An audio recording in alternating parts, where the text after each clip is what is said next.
the side of my screen now.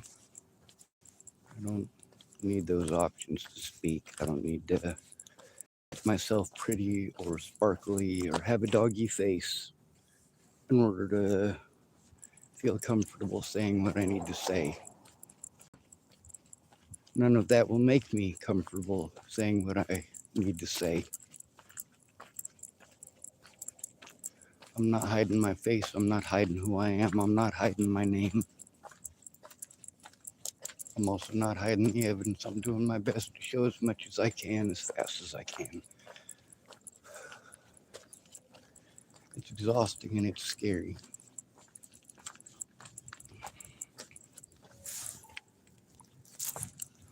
Now let's talk about the Shell station.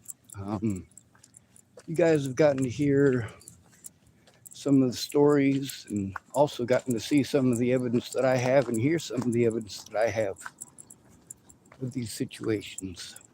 So, due to the fact that it is a public safety situation, and also due to the inappropriate responses of police in those situations, those people are nice enough to nod at me and acknowledge my existence. Yes, I'm out for a walk. I'm going to get something to eat. And I'm taking my dear sweet time at it. There's a feller who's supposed to wake up at 9, probably come see me by 9:30. So I didn't have any problems at that Shell station to begin with. Then there was several assaults that took place on the property in 2023 and I want to say very end of 2023, beginning of 2024. I think that's right. One of them included a man who is schizophrenic named John Focius. Now, telling his information like that is not illegal. The reason for this is because it has something to do with the public safety. He didn't start harming me for no reason. He started harming me because he's schizophrenic and he's easily manipulated. So when people like Andrew Wolnez and Scott Brown tell him that I'm a pedophile and a rapist and a murderer, he can't keep it clear in his head. His wife has to try to do that for him. Now I'm shivering, so my camera's a bit shaky. I do apologize. My fingers are cold. So let's get into the whole situation there at the Shell station. So in one of those occasions where they decided that the police were going to come arrest me, like I told you, they'll come in as a group. They'll even have smiles on their faces. So after several assaults over on the Shell station property, one of them when I was over at the cash machine, there was a very big issue. That issue is that John Focius came up to me from behind and punched me in the back while I was, sorry, traffic going by. Where was I at in my story? Fuck. Attention deficit, oh shiny again. So John Focius punches me in the back, and it's not hard. You know, it was hard enough for him to let me know he was serious, but he's a big man. If he really wanted to hurt me, he could have hurt me a lot with one punch. He decided not to hit me full force, thank goodness. I am thankful for that. He could have sent me to the hospital or worse.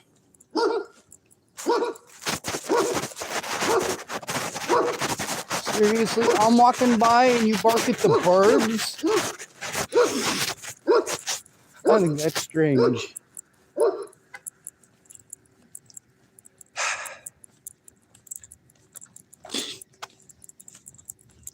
As soon as the birds fly off, he stops barking.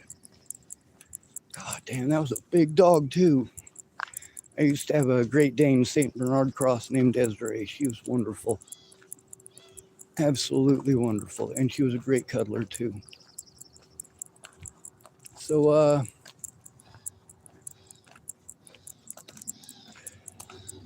John Focius had also helped me on several occasions at the request of his daughter, Mona, and his wife, Cynthia. And I still hold absolutely no ill will towards them. I'm angry about situations that happened. I'm angry about harm that's come to me and come to my friends and family. This isn't some personal vendetta against Cynthia or Mona or any of these people. It's a recognition of what's really going on here, because, well, he helps me because his daughter Mona and his wife Cynthia asked him to help me move my car on several occasions. Well, one occasion, and on another occasion he tried to help me jump it. But then there's these other occasions where he's hanging out where the majority of the drug addicts in town end up, which is right at the can machines, turning in cans and bottles so they got enough to get their fix again. And of course, you get to listen to Scott Brown and Andrew Wolnez. God damn it. Down there at the can machines, turning in cans so they can get their drugs.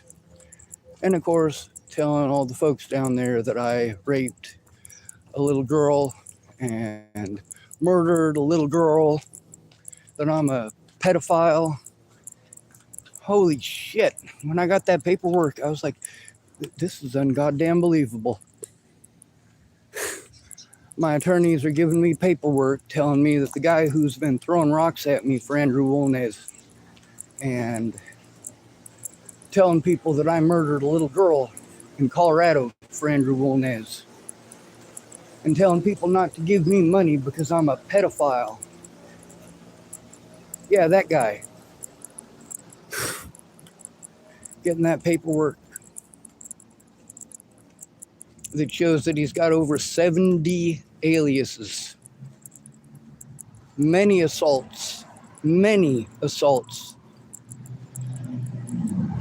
There's also the multiple felon in possession of a weapon charges. There's also all of his methamphetamine charges.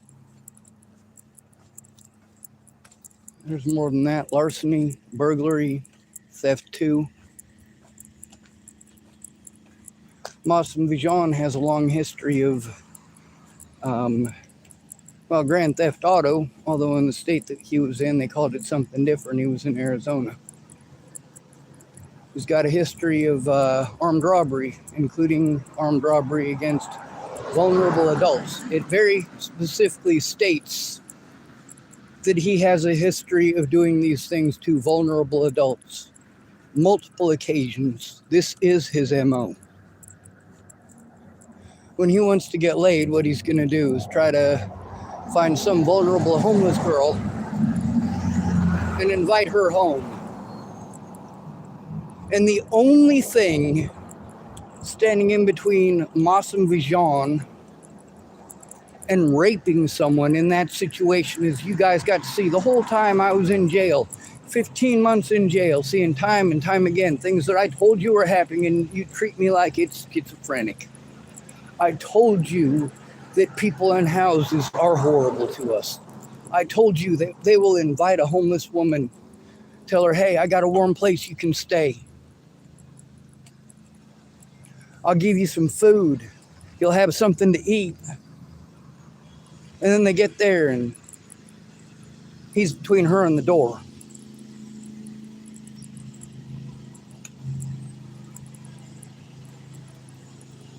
I've been through that scenario myself. They're not going to let you leave. They're going to do whatever the hell they want to you. They might have invited you there because they just want to beat up a homeless person. Of course, they do the same thing in the system. in jail, in prison. They invite you to their cell. Hey man, I just got commissary, man. I just got commissary. Come on in. But that ain't what it is. That's not what ended up happening. So there's all this confusing shit going on. A lot of people involved. A lot of these people know each other. Some of these people are friends with my predators, and you get to hear both sides. You get to hear the other victims, and you get to see the evidence that these things are absolutely true. And then there's the people who are friends with these guys who want to say, oh, he'd never do a thing like that. You can go ahead and tell me that all you want. That just shows your bias. You don't know me, you do know him, so you're just going to take his word for it, which is why it's a good thing that I record these assaults. I get told, I'm sorry that happened to you. And I'm not trying to say that these people are being condescending. I'm making sure that I put emphasis on the word itself, because it's still going on. I still can't go to the police. I'm still having to rely on homeless drug addicts for help, or drug addicts in houses for help. How is that help? When they're not able to think straight, when they're not able to think well enough to help themselves, when their depression gets in the way of them even remembering to take a shower some days.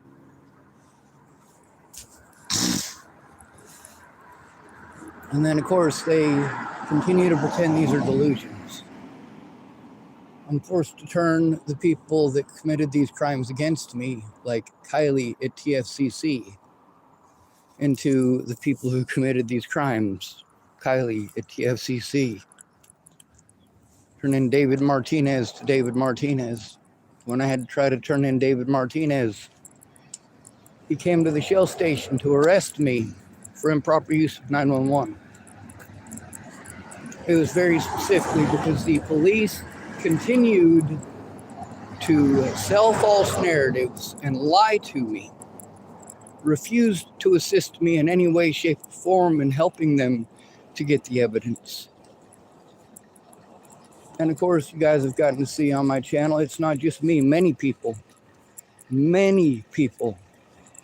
have had the same complaint about broken links. I even spoke to Officer Abel Ramos about the broken switchboard that they claim to have. There's always broken equipment when it comes to you having to turn in an officer and having actual evidence.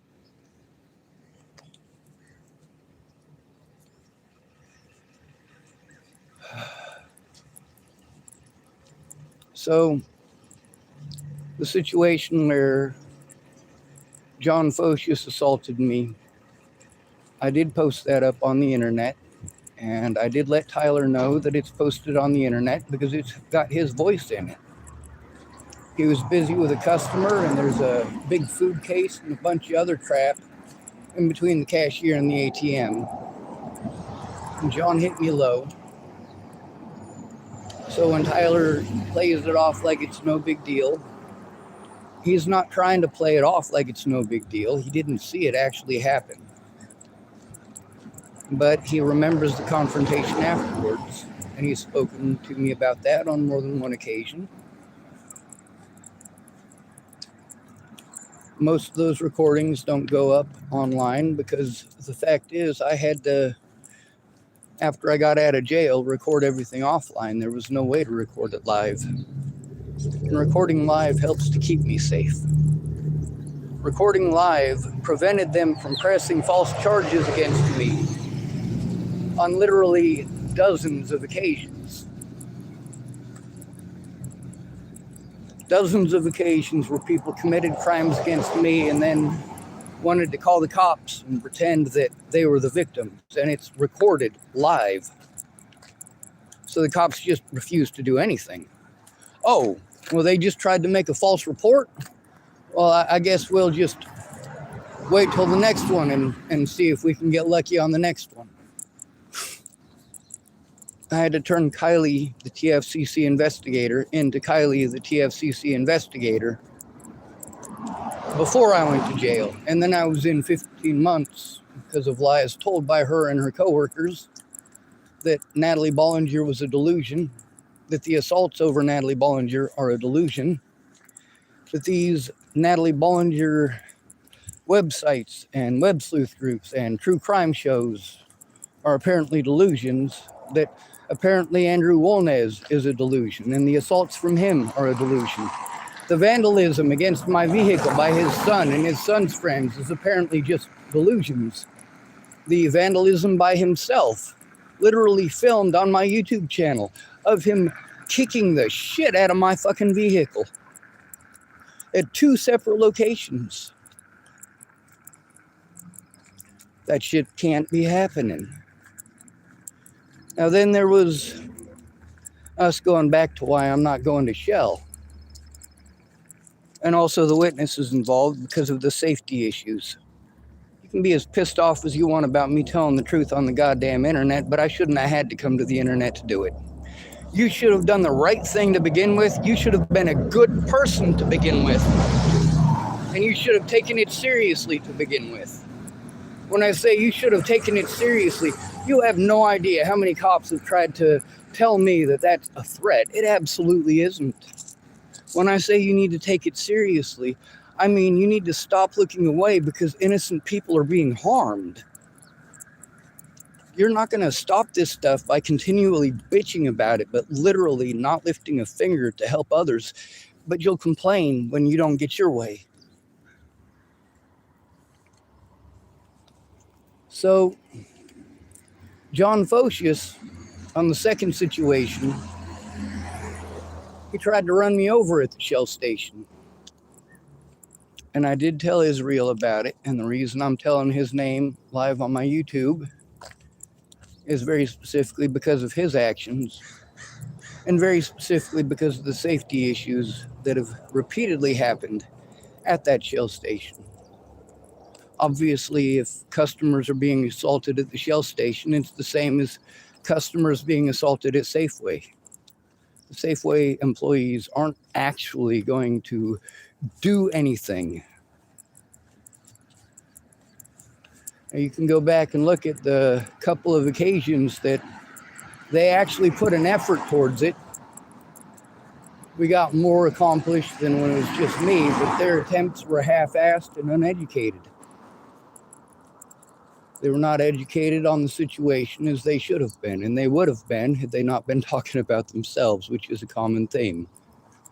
What's everyone's favorite hobby? Usually talking about themselves. All right, I gotta stop walking because my back is fucking killing me.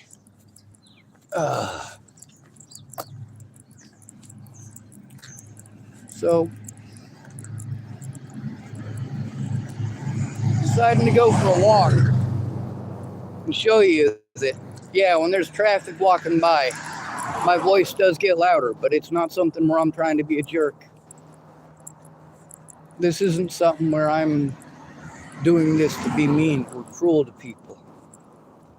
It's something that I'm doing to try to keep myself safe. And I do let people know that I record everywhere I go because of this abuse and because of people's inappropriate responses. So, Israel, I was trying to get the cameras originally because of the assault from John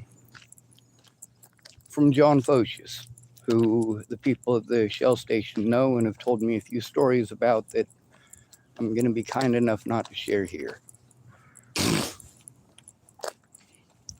But when I had to try to get those cameras, the lady who runs the store, I don't know her name, I don't talk to her very often, but she said that she couldn't give me the cameras, that the cops had to do it.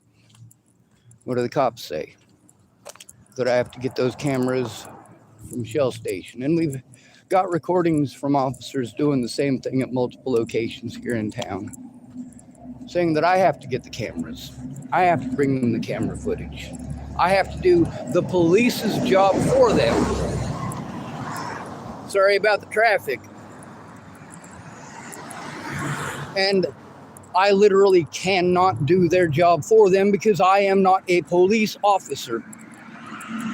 The people at Shell Station aren't going to give me any of that goddamn evidence because I am not a police officer. And the police officers aren't going to ask for it or try to investigate or talk to somebody unless I give them that evidence. So, catch 22, right? So John Focius got off on that. But I did have to ask because John Focius later on this year tried to run me over with his fucking vehicle. Yeah, tried to run me over at the Shell Station. And I asked Israel about the cameras, and he said they don't have any cameras out there. He said they don't actually have any cameras that cover the front area there. Now, either he's lying to me or they don't have cameras that point in the direction of their gas pumps. They don't have cameras that extend out to the end of their property. So if you're shot, stabbed, ran over, whatever, on their property outside, apparently if the police go and ask them for the camera footage, they won't have any, and whoever did it to you will get away with it. That's the message that Shell Station has sent.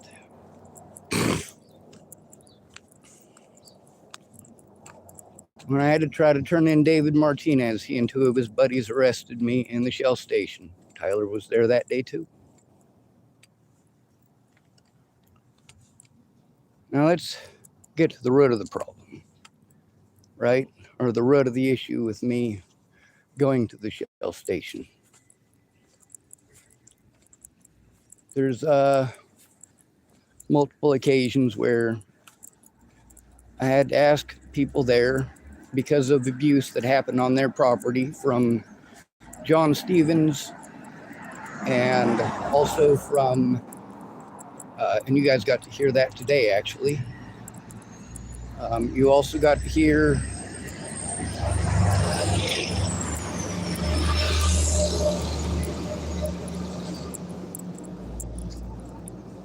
and see multiple others assaulting me and also using Natalie Bollinger by name as their excuse, calling me a homosexual while they were assaulting me,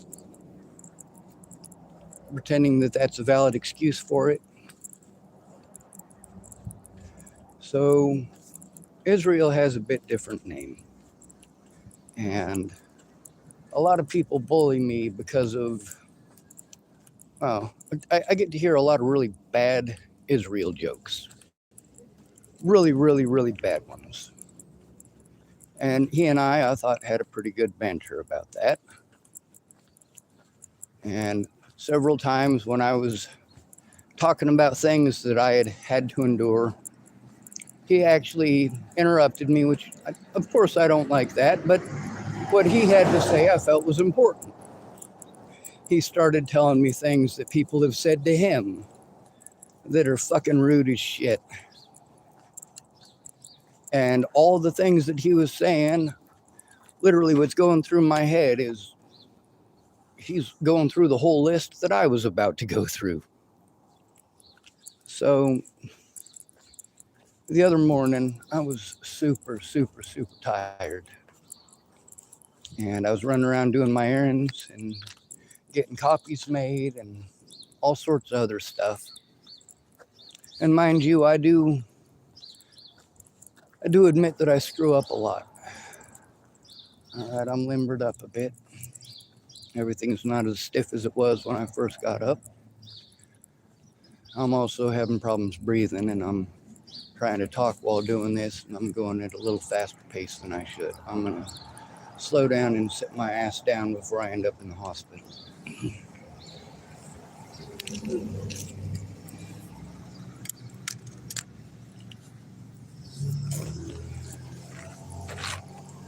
So, of course, we got people who are going to get on here, the garden variety trolls.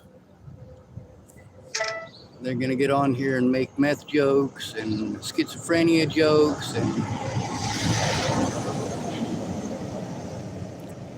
and benzo jokes and all sorts of messed up stuff like that. And, I live in the same America you do, and I actually have some of the very same sentiments. So the situation with Israel, when I was half asleep and running around doing way too many errands, had too much stuff packed up and piled up on me, and people's help had made more work for me that I'm still trying to negotiate and work out and get figured out and get cleaned up. And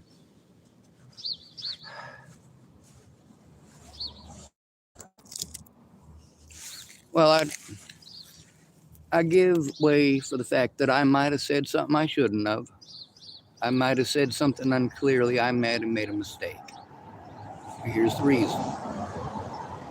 Apparently, whatever I had said, and I did go back and listen to it. Because like I said, I record everything when at all possible. I'm not always able to record. It's because of situations like with John Focius that I have to record. I can't rely on the Shell station's evidence. They're going to make it just as impossible as the fucking cops are. When people say they don't want to record this stuff or they're afraid to record stuff, well, if they break the law, they get away with it. If you don't record it, how about use common sense here? When they say, oh, well, if you talk to an attorney, yeah, the attorney said to fucking record everything. So that's what I'm doing.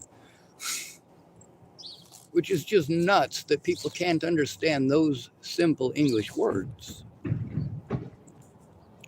So I went in there yesterday, and I always thought I had a pretty good banter with Israel, but some of the stuff that he has said is at least a little bit offensive, if not entirely offensive, but that's his opinions. And he's allowed to have his opinions. He's entitled to his opinions. And some of the things that he said that are rude, you know what? It's something that I'm able to pass over. It's not a big deal. So yesterday, when I went in there, he dealt with the situation improperly. Now, if you've had to ask somebody repeatedly to stop, then it makes sense to talk down to somebody like they're a dog and to be completely shitty with them and become immediately threatening. So what Israel wanted to do, apparently whatever I had said had offended him. And I went back and listened to it, and because I wanted to know. I'm like, if I said something that fucking bad, not only am I going to apologize for it, I'm going to go make amends for that shit. Like, that shit's not okay. I went back and listened to it. Nope, not even close. I listened to it. I'm like, there is no way on God's green earth anybody is going to fucking take it the way that he did. See, what he wanted to do is I went in yesterday to get some cigarettes, I believe it was. And he immediately had his big boy pants on and his big boy voice on. Instead of addressing the problem the first time around and addressing it nicely, he had his I'm going to be a fucking shitty attitude type of motherfucker and I'm standing my ground. Well, okay, stand your ground. I don't mind that. There's really no need for it, though, if there's an issue. If he hadn't had a complete and total attitude about it and been threatening, well, then, I wouldn't have even bothered to go back and go back and listen to the recording to find out.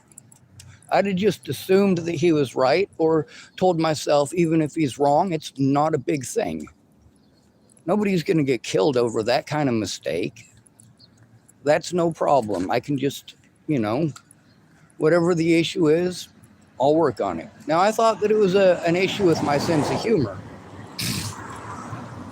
But no, it's completely not. What it ended up being is he apparently wanted to take me giving him examples of what I've had to go through as me somehow being disrespectful towards him or trying to disrespect him, and that is not the case. And after listening to it, it's obvious that it was not the case, and that you would literally have to be schizophrenic to believe that that was the case. So after listening to it, you know, let me tell you what he did over this schizophrenic delusion. So it's obvious I was tired and my communication skills were not great, and I'm not going to pretend it was otherwise. And I went in there, and he was telling me that he was highly offended by something that I had said the day before, something about his hair and his hat. I used to have long hair.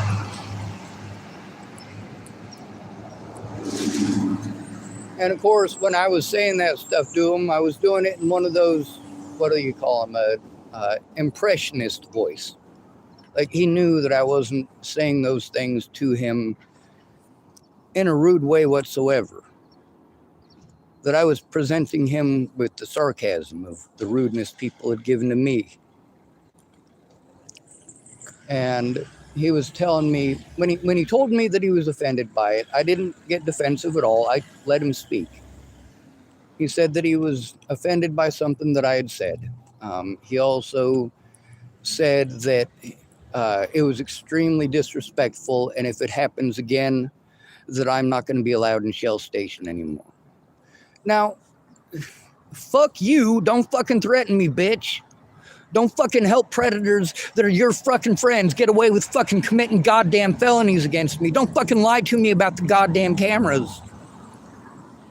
If you're telling the truth about the cameras, well, that needs to be brought forward too. But don't fucking threaten me over something that you went out of your way to get butthurt about. About something that you had to go out of your way to manufacture some silliness in your head to justify being an asshole to me and threatening me. Now, as you can see in my messages with people who are being complete and total fuckheads, other than these trolls who get on here on my channel and get blocked, the first time I try to address it, what are we all taught when we're little kids about bullies? If we're having a problem with the bully, we're supposed to go talk to our bully, tell them how what they're doing is hurting us emotionally, and then they get to make fun of us, and their friends get to make fun of us for being emotional pussies and all that other stuff. You all went to school same as me. That shit don't fucking work. And then, of course, what are we supposed to do as a disabled person? Same thing. The same thing. And it still doesn't work. And people want to say, have you tried this? Have you tried this? Have you tried this? Yeah, and it still doesn't work. The only thing that's on that list that actually works is if a friend or family member cares. Safety in numbers.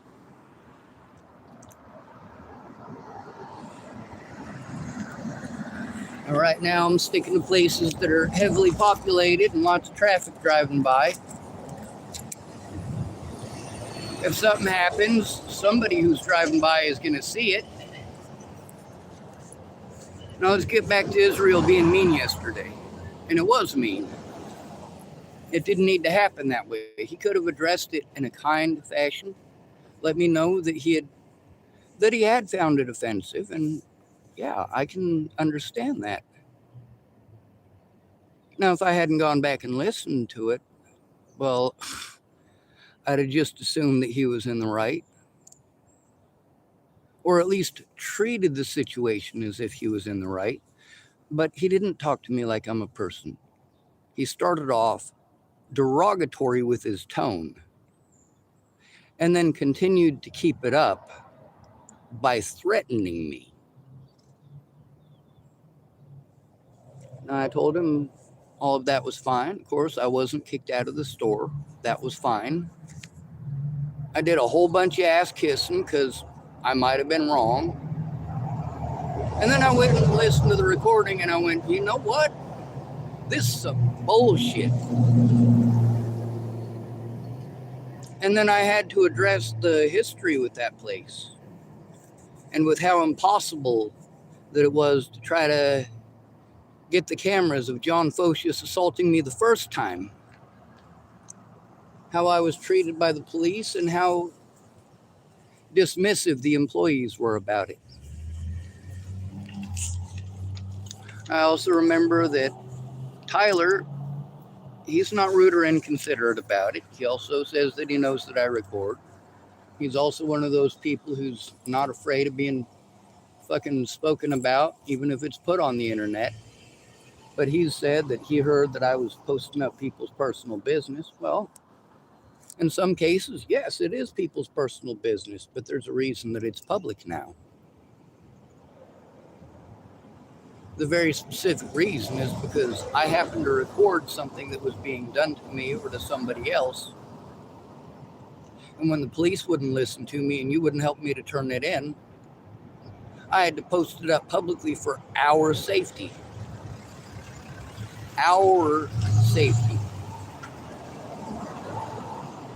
What happens if John Focius decides that Andrew Wolnez is telling him that somebody who works at the Shell station is a horrible person, who's a child molester or a rapist or a murderer? Now, they're not friends anymore, and I don't know who they're friends with, and I don't fucking care. What I do know is that when you have a schizophrenic person like that who is so easy to manipulate into harming others, it's probably not safe for them to be out and about in public. But we're in Tillamook, Oregon. I'm very sorry that I have communication issues, but what I'm even more sorry for, somebody waved at me, being nice.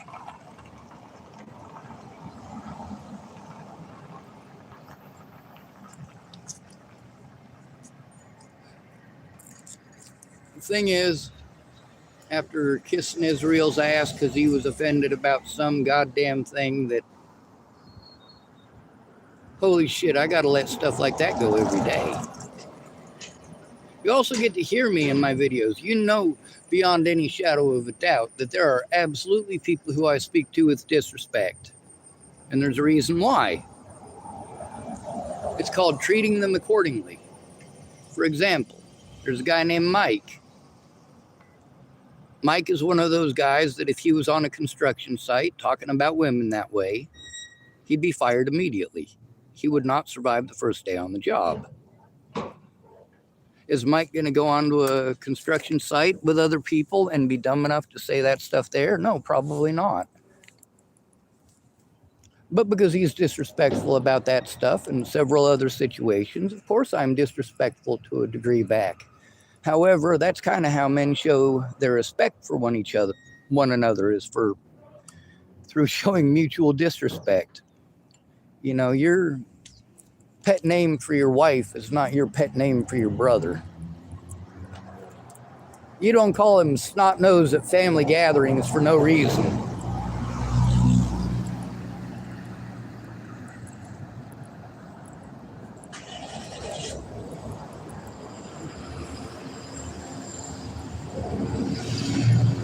I thought it was the strangest thing the first time that I got to hear somebody call my dad Pickle. They called him Pickle because he had a big nose. They called him Pickle Nose, and then they just shortened it to Pickle.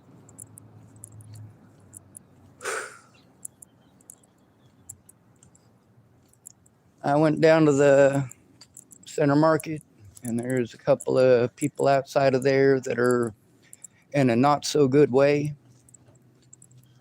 They need to get well, if you know what I'm saying, and I don't want to be around that. The chances of those people getting the cops called on them and getting harassed is pretty good. So I'll go see what I got to eat and drink in the... I know I got some milk, some sugar, and some coffee, and that'll work. I've had to go back to, what do you call that, Shell Station, and there's more than one place in town that I've decided to stop shopping at because of the threats and harassment and assaults that happen on their property that they do nothing about. It's a rare occasion that I go into the library because most of the assaults I've endured have happened at the library in the parking lot. having my car there resulted in an easy place for people to go demolish my vehicle while I was in working on the things that police and TFCC and all these other places wanted to tell me to go to the library to do. Meanwhile, nobody's going to investigate any of those crimes. They're just going to pretend that they're delusions, which is pretty fucked up. And then there's the businesses in town that wanted to use the harassment that they were getting over these Natalie Bollinger peoples as their excuse to be harmful to me, to be immoral towards me. I get that it's their property. You got to understand that my first time going to that inn down there, I paid for 3 days in that inn. The reason that I paid for 3 full days in advance is because someone was supposedly going to help me and they had a professional who was going to help me. Well, it turned out that this lady was schizophrenic and her friend was delusional. So, she was saying that she was conceived by order of the Illuminati, and her guy friend was claiming that he'd been something all over the United States exposing this stuff. And it turns out that that's not the case either. And the guy got busted a couple of times for scamming people. But I digress. I rented the room because I needed it. Someone was supposedly going to help me. I didn't end up getting that help. But also, while I was renting that room, one of the people that worked there came out and harassed me for being in my car on their property. And I had to explain to him, his name was Tyler as well, and he's also very nice, by the way. I had to explain to him that I'd rented a room there for 3 days. It was my car, and I was parked there legally. And of course, no matter where I go, I have to record where I'm at. If I don't record where I'm at, then people go after my friends and family every time one of my predators ends up dead. And it happens from time to time. Or every time one of my predators goes missing. Like, for example, the situation with Alicia Bollinger. Going missing 3 times after her sister died and still not getting that kind of attention. Holy shit. It still ain't about her sister. For Alicia Bollinger, it's about getting that attention. Anything that Natalie had, Alicia took. And she didn't have to take it because Natalie would have given it to her. Bless you.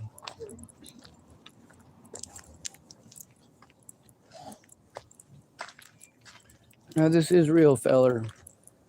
Threatening me with, if you ever disrespect me again. No, you know what? That's the thing. I listened to the first video and you could tell I was tired. You could tell that there was a lot of issues going on with communication. But you could also tell that, yeah, I definitely was not being disrespectful towards him.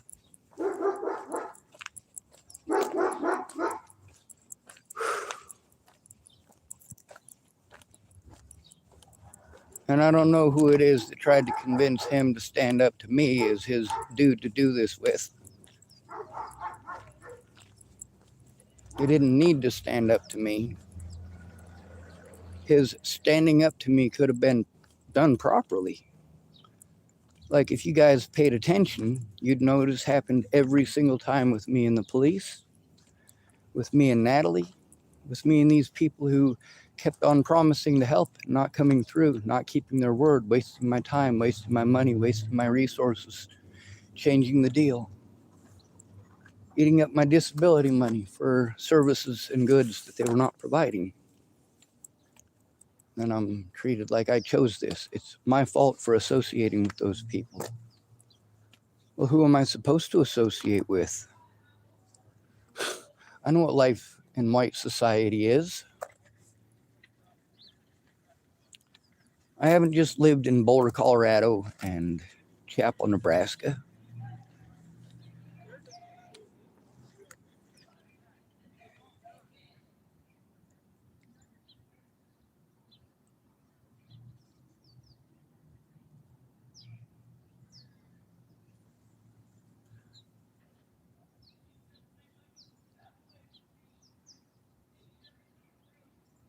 I don't know if you guys can hear that screaming in the background here.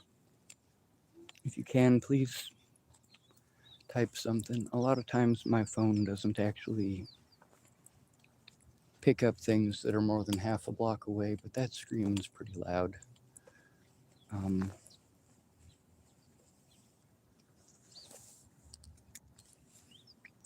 I am recording on this, and even though this is in my pocket, there's a good possibility that if my phone did not record it, my audio recording device did.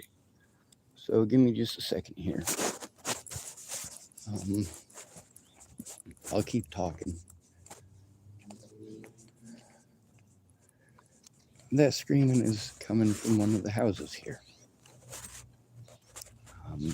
It might, if it's a woman screaming on the corner house, she's one of the witnesses to a few of the situations, and so is her husband. Her husband was a witness to some of the vandalism against my vehicle, saw it with his own two eyes, and his wife was there for several situations as well. But it also might be the crack house, which is where most of the local drug addicts go to sleep off their heroin or sleep off their fentanyl. They call it Fetty. They did it all for the Fetty. Ugh. Now, me being out here on the streets, it don't matter that I don't do drugs. I'm already well educated in the drug scene. My parents were drug addicts, and I grew up in the system with the victims of drug addicts who want to rape their kids and beat their kids and then pretend their kid is schizophrenic when nobody will listen to them, and they have to fucking do something desperate like attempt to end their own existence or start slicing and dicing on themselves and showing everybody in school.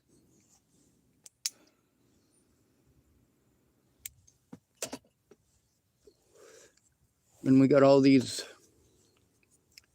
servicemen out on the streets. And we get told by a bunch of servicemen that anybody who wasn't in the military shouldn't be allowed to vote. Motherfucker, build your own M16. Sew your own goddamn clothes. Make your own motherfucking boots. All right? And then you go to work and pay taxes at every fucking industry in the United States. You go and do that. And then you tell me about some bullshit like that. No. All of America contributes to our military. And currently, our military is doing what? Whatever the goddamn pedos in fucking power tell them to.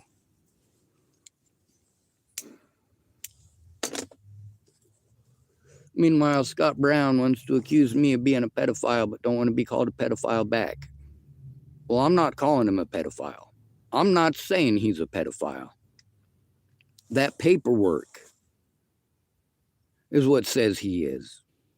There's also the alias list. Now, I make the argument, in my personal belief, I believe that Benjamin Fishberg fucked up. I believe that he gave the wrong information for a different Scott Brown in Ontario, Oregon. Benjamin Fishberg was not doing his job. Now, there's such a thick stack there, it's hard to tell which is which. Is this all one stack of his aliases? Or did you just give me a stack of any what was his name? Scott Brown. Did you just give me the name of any Scott Brown that happened to pop up?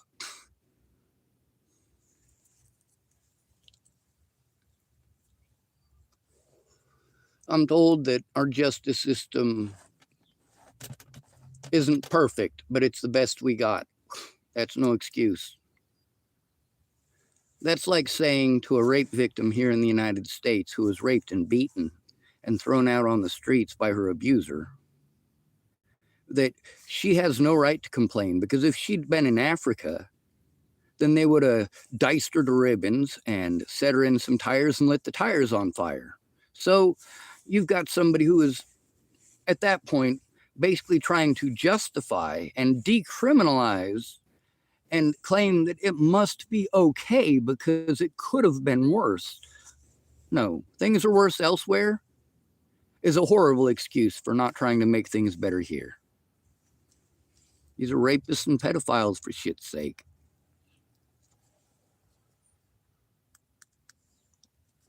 Now, it says he's a registered sex offender, but is it the right guy? Mossum's record's pretty fucking bad, too. His record is absolutely his record.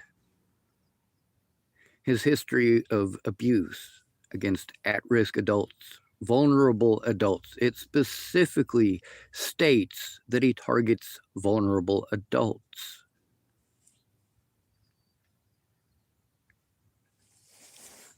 I've also gotten to hear Israel at the Shell station more than once tell me about how he's friends with some of these people I'm trying to tell on, or get sarcastic with me and treat me like I'm a delusional idiot. Tyler doesn't. Tyler talks to me like I'm a person. So when Israel was asking me if he talked down to me or if, I tell him not intentionally. That may not be your purpose. It might not be your purpose in talking down to me or treating me like I made it up or like it's no big thing. That may not seem disrespectful to him because of his assumptions and because he wants to blindly believe his friends, or worse, blindly believe that they could never do anything wrong.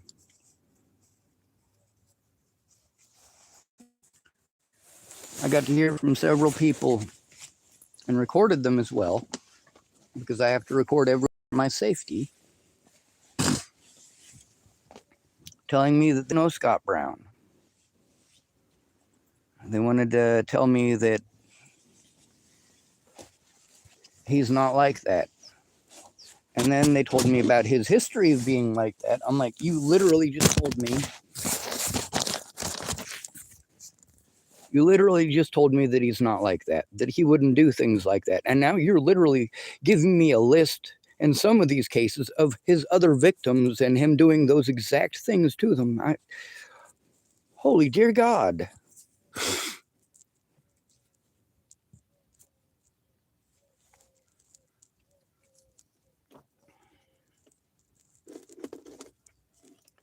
Then, of course, I don't want to be an accessory to any of the crimes that these people who claim that they care and claim that they'll help me. And then instead of listening to me, they're having all sorts of ideas that they want to try to convince me that we should do. Here's some of the nicer ones. Going up to this guy's vehicle and shoving a bunch of dead fish in it that have been rotting for weeks. Here's another one, taking a whole bunch of hungry rats and dumping them in his vehicle.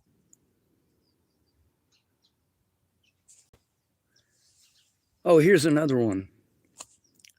How about we call him from a restricted number a whole bunch of times? I could get his phone number. Like, no, I don't want Andrew Wolnez's phone number. I don't want to fucking call him from restricted numbers over and over and over and over and over again like he did to me. That's not what I want to do. I want to turn in the fact that he did it. Now, if I have to do something back, it is very specifically because I have been instructed by law enforcement to do so, or have been told by law enforcement that it is not illegal. Why is it that they told me these things are not illegal? Obviously, because I tried to turn them in. So later on, when these very same law enforcement officers want to say that I never tried to turn it in, that I had never tried to turn in any of the assaults or the abuse, that I had made 90 phone calls to 911 and or the non-emergency number, all of them over threats, harassment, and assaults. And in that very same court date, wanted to state that I had never told them about any of this abuse or tried to contact them about any of it. This absolutely makes no sense. And it's easy to get those recordings from the courts, the insinuations, the lies, anything that they could do to try to prevent an investigation against their departments. You goddamn right they're running scared.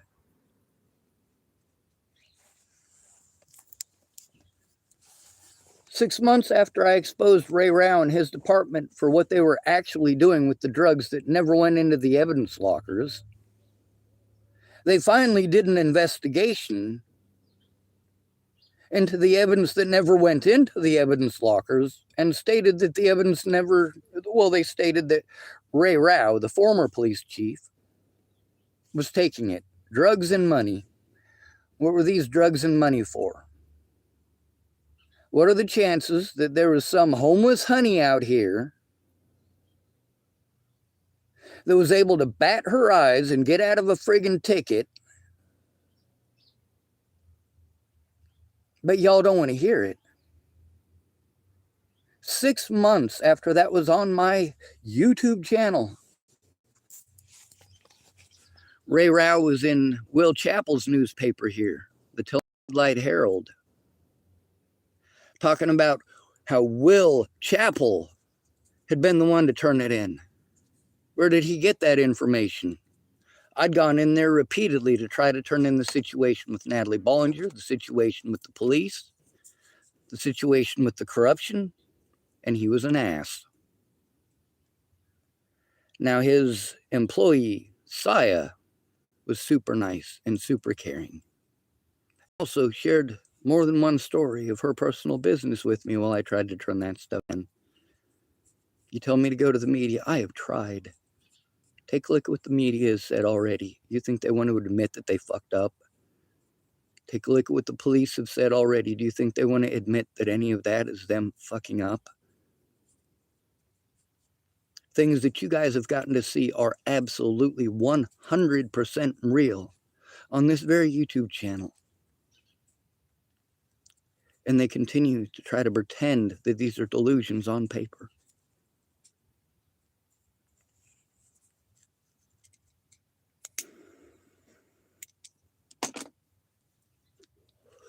I'm not going back to Shell Station. It's not just because of the situation with Israel. It's not just because of the situation of being disrespected or talked down to like I was a dog. Like I said, I do treat people accordingly.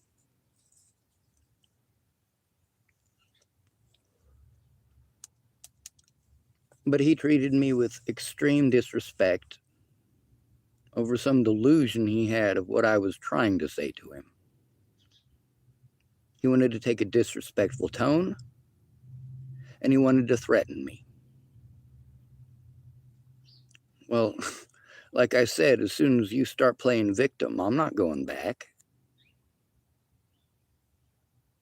And as soon as you have talked down to me and chastised me after doing so many immoral and wrong things already, as if this is a one-way street, absolutely not. If you're going to threaten me with if I disrespect you again, well, you know what, motherfuckers? All y'all come from different places where different shit is considered disrespectful.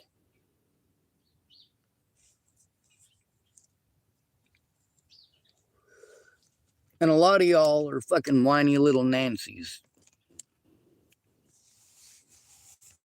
You complain because somebody accidentally used the wrong pronouns. Same shit. You know, when I hear all the stuff that people have to say about somebody with hippie hair, it's because I used to have hippie hair. When I know all the shit that people say to fat people, well, it's because I used to be a fat people. I got a lot of experience, folks. People don't want to pay attention to the fact that Natalie and I were friends because our lives were similar. The reason that I got into the outreach to begin with is to help specifically people like Natalie Bollinger. It's just unfortunate that as an adult, I couldn't without letters behind my name. As an adult, the people that I wanted to help the most or the homeless, and those little girls who cut on themselves. I wanted to be somebody that was an educator. I wanted to be somebody, mandatory reporter. I wanted to be somebody that when those little girls come up with their wrists cut, that I was the guy who would understand that they're not cutting their wrists because they want to end their lives. And they probably do want their lives to end at that point. But there's a very specific reason why. Now, you probably shouldn't ask the girls who cut on themselves, but if you feel the need, I express that it will help you with your understanding. Once in a great while, it was a girl who cut on herself because the boy that she liked wasn't having it. But most of the time, it's a two-part system. Somebody who is supposed to be a trusted individual in their life, most of the time their father is sexually assaulting them or abusing them, or most of the time it's the mother. They're being repeatedly physically assaulted. And when they have to try to go to another trusted adult or trusted friend or family member to try to turn it in, they're treated like me. You brought this on yourself. You must have done something to deserve this. Oh, people don't go just slandering people's names for no reason. No, actually, we've got millions of examples on the news of people doing exactly that because people do shit like that all the time. They want to call their victim mentally ill after that girl is cut on herself because daddy and mama didn't care. Case in point, Natalie Marie Bollinger. She's going to go trying to find love in the wrong places, like out on the streets while she's selling fucking drugs for her goddamn dad by her own admission. This is reality, folks. The Bollingers are horrible people, but they reeled you in hook, line, and sinker, and you believed every goddamn word.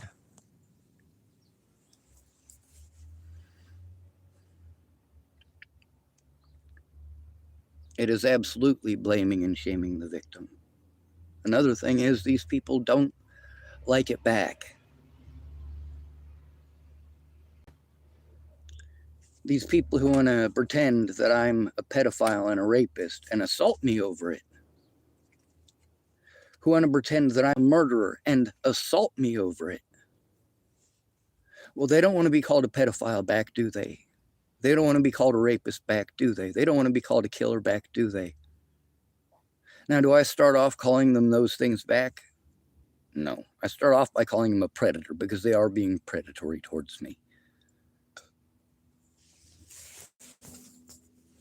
What Israel decided to do was to go out of his way to not understand. Now, whether this is due to the influence of others who just don't like me, and obviously with the things that Scott Brown said in court, he stated that the reason that he yelled I had killed a little girl in Colorado the day that Mossam came at me with that pipe, the reason that he had made that claim is because everyone there was talking about it. Everyone. Really, there weren't very many people there. The police are claiming that this is a delusion, that I'm making this stuff up. So now we've already got verification in court that it's not a delusion, but they continue to play this shit. I have to be afraid to go to the police. It's also 13 minutes after that gentleman said that he was going to wake up and come over here. And I figure it'll take him about half an hour, maybe an hour. So he should be here by 9:30 or 10. Sorry, I'm trying to find some way to hold this up. I guess you don't have to see me to listen, but the thing is, I did notice that people stop listening often when they can't see my face. So I guess I'll just hold this thing.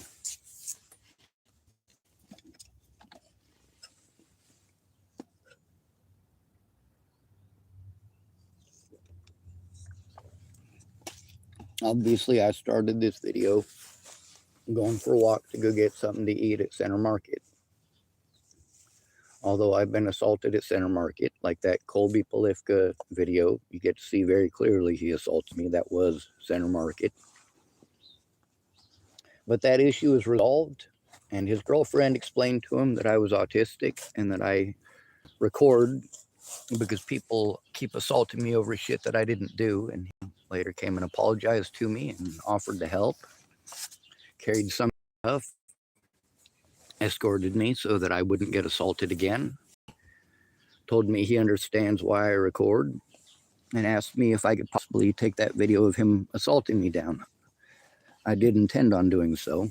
I wasn't able to get that done before being arrested. It's okay to assault homeless people in the United States. It's okay to murder homeless people in the United States. It's okay to rape homeless people in the United States. It's okay for you, especially here in Oregon. It seems to be popular for people in houses to invite homeless women home and then rape the shit out of them. That was popular in Boulder, Colorado, too. Now, why is that not all over the news in Colorado? Because the police in Colorado, especially Boulder, Colorado, after their reputation in the 90s with college athletes raping students, they put up all these rape booths, call booths, little flashy lights on top of them, so that if you're raped in Colorado after the 90s, if you're raped in Boulder, you can go to one of those call booths and call it in. And I have not heard one success story from those call booths. What I've heard is time and again how female students who were raped were either arrested, primarily homeless women, but some of them were students, were like Teresa Massilia.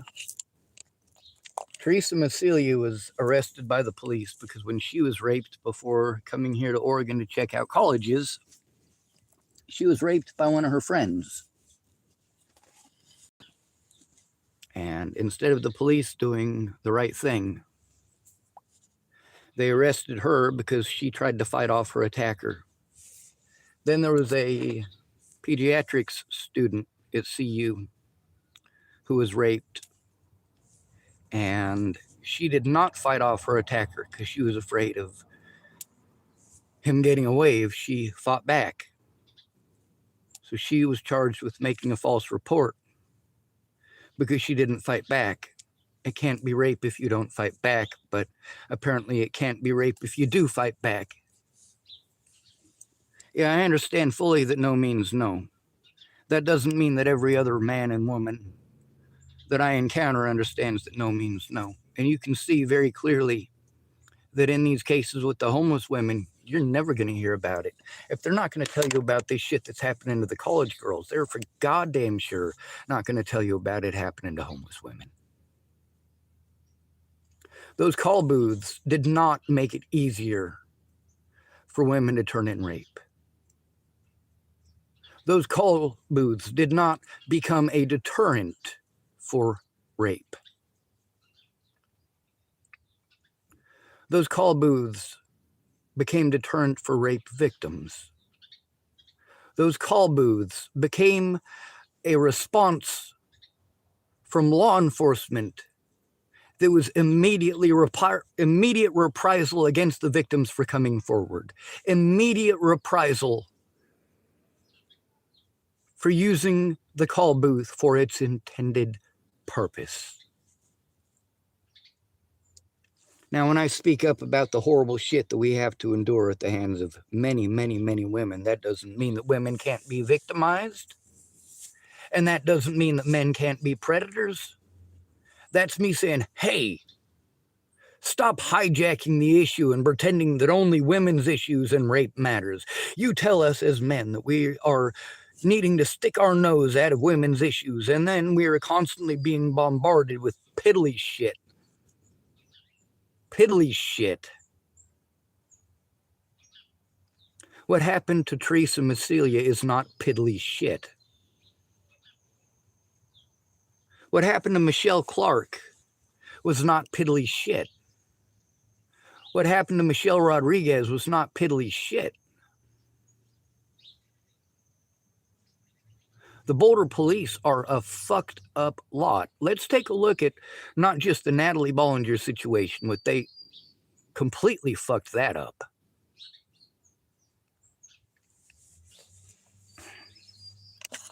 I mean, why was she still fucking out there?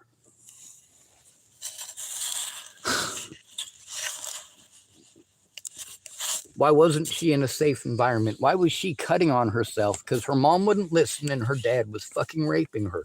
Duh. And if you ask any girl or woman that you know, the chances are pretty good that you're going to hear, if not that exact story, you're going to hear something similar. Maybe it wasn't her dad. Maybe it was her stepdad. Maybe it wasn't her dad raping her. It was her mom beating on her. But what resulted in the cutting wasn't the abuse, the physical abuse or sexual abuse. It was the third kind of an abuse, neglect. Neglect is, believe it or not, while it is stated that financial abuse is the biggest crime committed against the disabled and the elderly, the fact is, it's not. Neglect absolutely is. Neglect. Why does your granny have bed sores? It's called neglect. Why is your mom, who a month ago was able to speak English and you were only helping her into a home because they were foreclosing on her house and you couldn't move her into your apartment? So now she's in a nursing home and you go to visit her after a month and she's so doped up on meds that she's got dementia. No, she doesn't have dementia. She's fucking hopped up on drugs. That's called chemical restraint and it's illegal as fuck. And when she's got so many of those in her system that it damages her liver or stops her heart, well, you just think it's her time to go. Yeah, we put her in a nursing home and she got dementia. Really? Are you that fucking stupid? This is America. We drug the fuck out of everybody. That's our solution for everything. Oh, you were raped? Take some drugs. This will make you happy. It's a dopamine problem in your brain. If you take these drugs, it'll fix your problem. Oh, you go home every day and your dad rapes you every day. Well, here you go. Here's a medication that you can give him some service with a smile. Jesus fucking Christ. Are you fucking lunatics? How is it that anybody in their right fucking mind would believe that this shit is going to help anybody?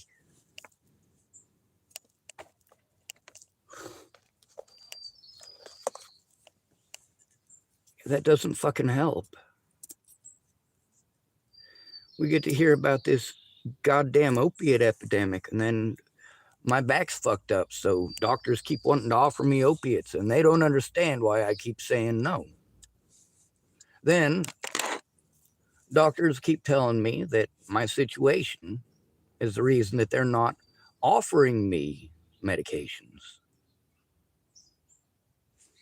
So, of course, I've got doctors who are psychologists, at least slightly familiar with my situation, have actually gotten to see some of this stuff with their own two eyes.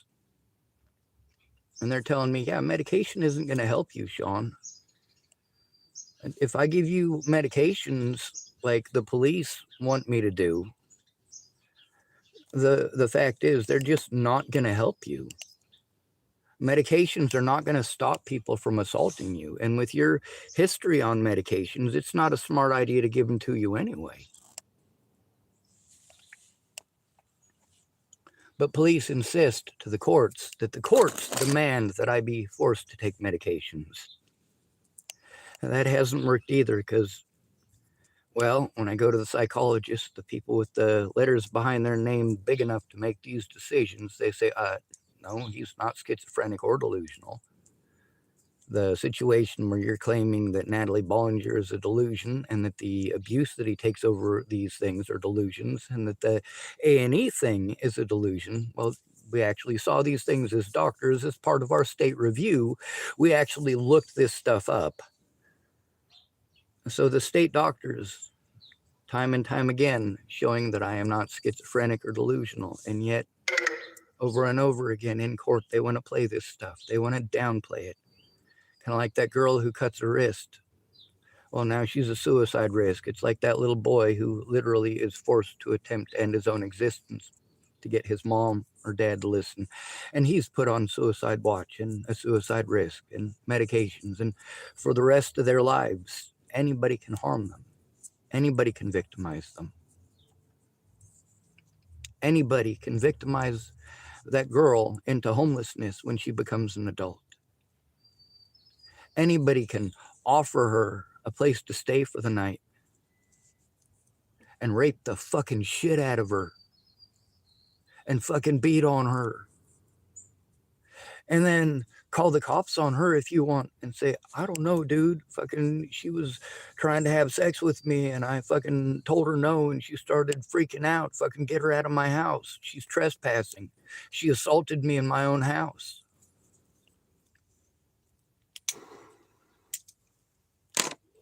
Or the dad who says, no, it's because she wanted to go to fucking prom and we said no.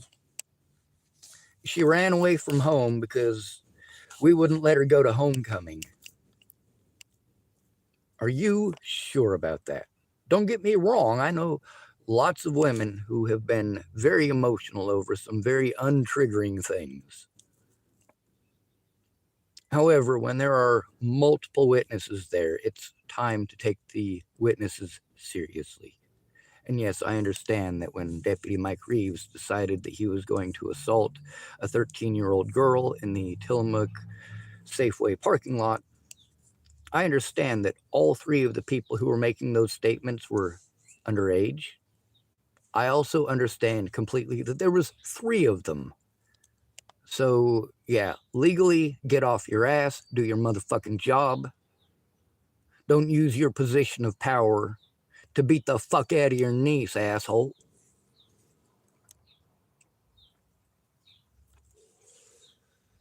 Now, before Natalie was killed, because of the things that people were doing, they kept on getting a hold of me, threatening to kill my friends and family, claiming that they were going to, well, one of them in specific was claiming that he was going to kill Jamie and Zyler.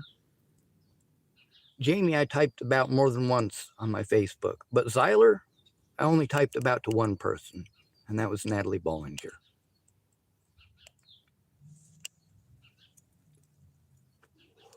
Natalie was embarrassed when my car got stuck outside of her house, and of course, did they want to admit that they'd given me a phone for my birthday that was completely fucked? Were they going to admit that?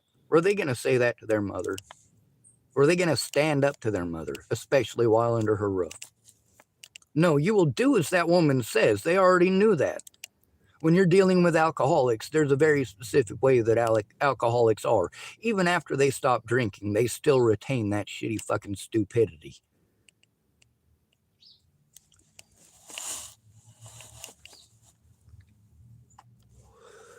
Alcoholics are of the stubborn might makes right mentality. As long as they're stubborn enough, they're right. As long as they're mean enough, they're right. Even happy drunks end up being one or the other. And after they're done, well, those happy drunks aren't so happy when they're not drunk. But a lot of them are a lot more fun to talk to. There's also the fact that when it comes to respect, when I don't want to hear people coming up with ideas of what to do to hurt people, and this is something that Israel has done on more than one occasion. Well, why don't you do this? Why don't you do that? Sometimes he says, why don't you go to CARE? Why don't you go to this place? Why don't you go to that place? Why don't you go to Portland? Why don't you go to Eugene? And all sorts of ideas like that. But sometimes he wants to talk about some really, really inappropriate shit. Shit that's triggering to me. Just like the meth heads do. When they want to say over and over again, well, I'll fucking kick his ass. Let's go kick his ass, dude. Fuck no, I'm not. That's not fucking happening. I'm not going to become an accessory to fucking crimes. I'm going to ask you not to commit crimes. And if the crime is fucking necessary, I will commit it.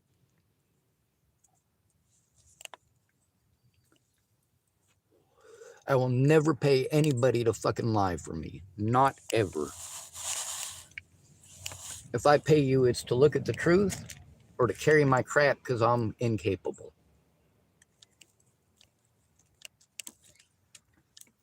When I'm paying you to look at the evidence, it's not just to look at the evidence, it's also with the intention of turning it in.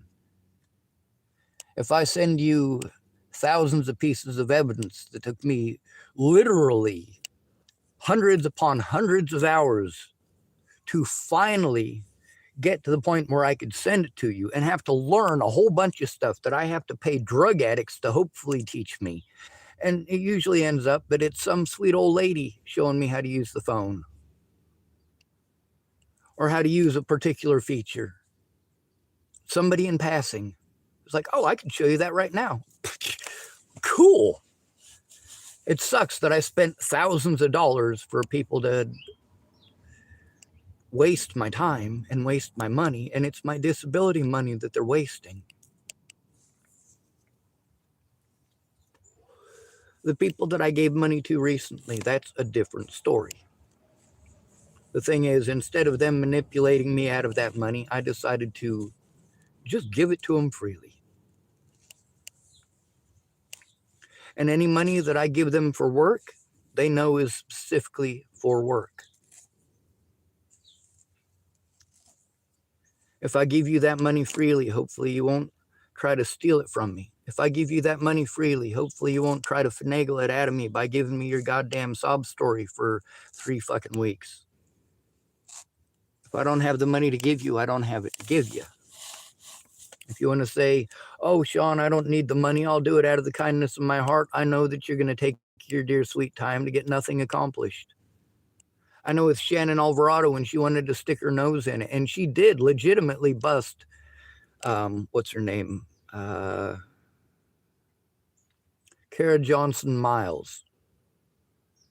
Shannon Alvarado, after she was going to help me to turn in this evidence, and I sent her a whole bunch of evidence so that she knew I was telling the truth, most of which she claimed that she watched everything, but didn't bother to watch. She just wanted me to help find her friend Marnie, and she wanted to talk about her 10,000 ideas.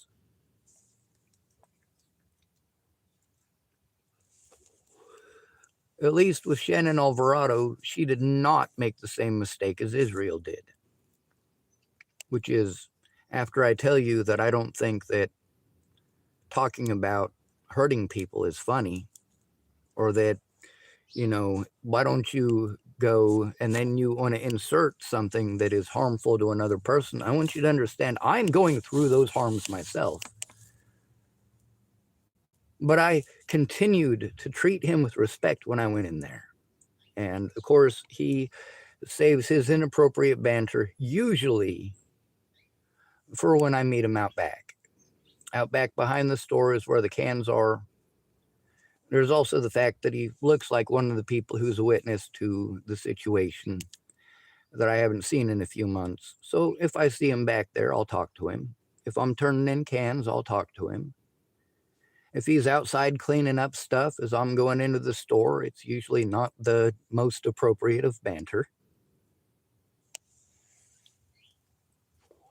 Most of the time inside of the store, he does keep it clean. Where the hell did I put my ashtray?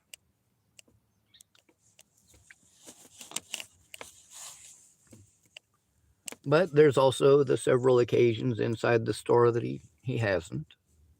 And there's also the disrespect with when I tell him that thinking about hurting people or talking about harming others, no matter what they did to me, those things are not helping my situation. You're offering to do things that people are doing to me. I'm immediately triggered by that. It's kind of like very, very few fights that I have been in my life have I actually thrown a punch.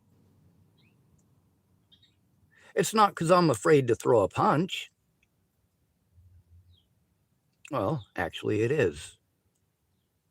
Number one, before I hit somebody, I've been hit enough times that it occurs to me what hitting another person actually is. And I don't want to do that to another person, even when they're hitting me. And I get told that that's not a natural reaction. Well, I want you to look at it from my second point. As a quote-unquote mentally ill person, people have been allowed to physically assault me for my entire life and get away with it by calling me mentally ill. People have been allowed to sexually assault me and even rape me, including in government facilities, and get away with it by calling me mentally ill, which is what your daughter is going to put up with for the rest of her life because she cut on her wrists and you didn't want to listen.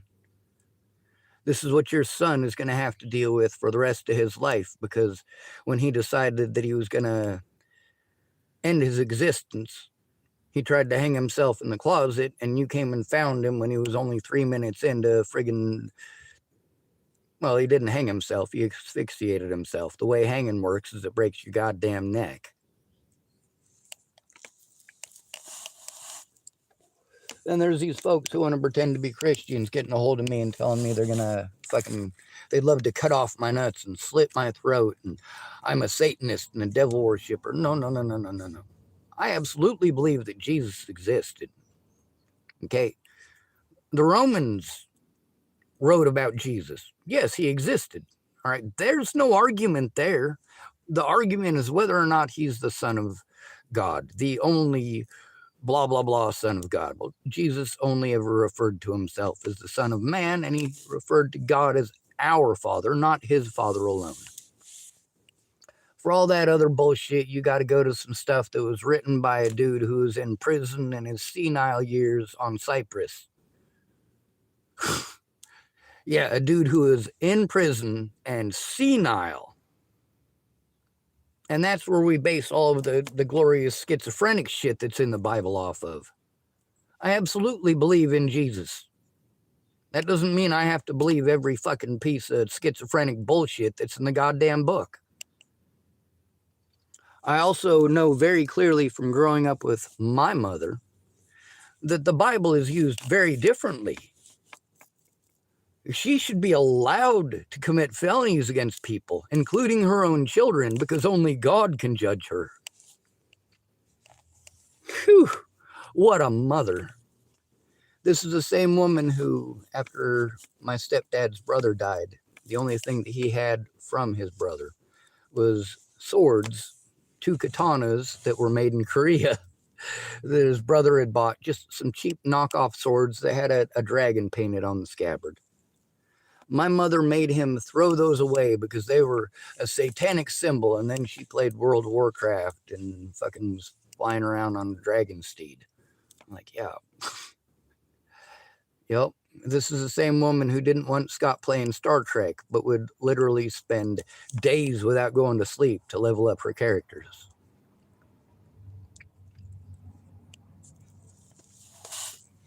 There's also something else to be brought up, the Scottish flag. Now, this feller is real because of my background and because of the abuse that I have to deal with over looking Jewish. I would imagine, due to his name, that he has to put up with at least some of that bullshit, and I've spoken with him about that before. I've told him some of the jokes that I've had to endure. Literally Israel jokes. And when he's told me about stuff that he's had to endure that's similar because I'm telling him about something that happened, I don't take it as if he's accusing me of doing those things. When he's saying you, but he's talking about a story that happened 5 years ago from somebody else, I'm not assuming that he's pushing it on me that I did that to him 5 years ago before I was in Tillamook.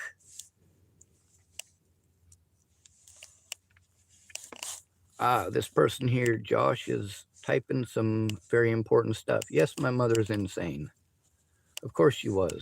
She died about a month to the day, I believe, after the A&E special on Natalie Bollinger was posted.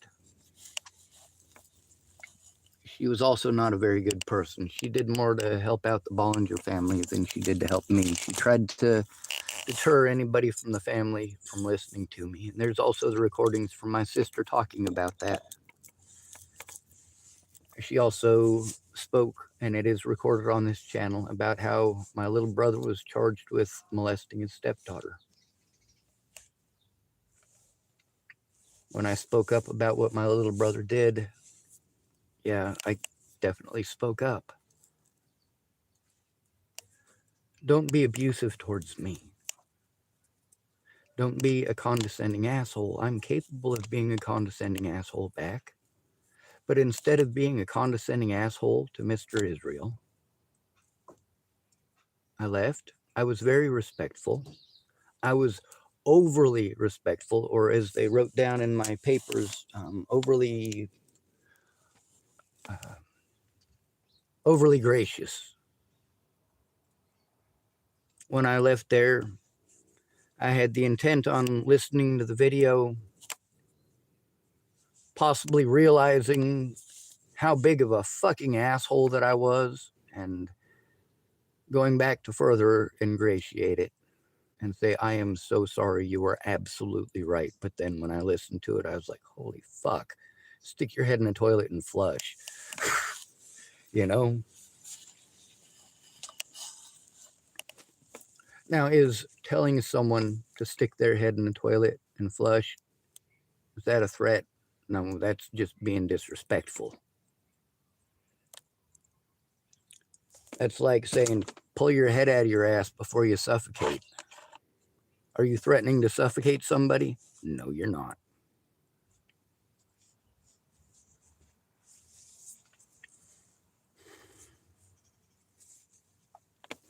So I've got these people who want to assault me and pretend I'm a pedophile, and then assault me some more. And then they don't want to be called a pedophile back. Before I called Andrew Wolnez a pedophile back, David and Jennifer had told me that he was a pedophile. This is literally the same day I met him. This is, you got to see the recording. I start up the recording, and Andrew Wolnez is somehow got this belief in his head that I'm some pedophile, rapist, murderer who's after little kids. So I started recording. Oh, 10% battery left. Gets up in my face, wants to accuse me of doing drugs that nobody else is able to see. Obviously, this is a delusion as well. Blood test, and UA after UA. No fucking drugs in my system. Yeehaw. There's also the way that hospitals treat you differently when you tell them that a police officer committed a crime, and that they're trying to pretend that you are on drugs, and that you are specifically there because you want to show that you are not on drugs, that these officers are lying. And in that particular case, they will always refuse, every single time. It sucks being homeless.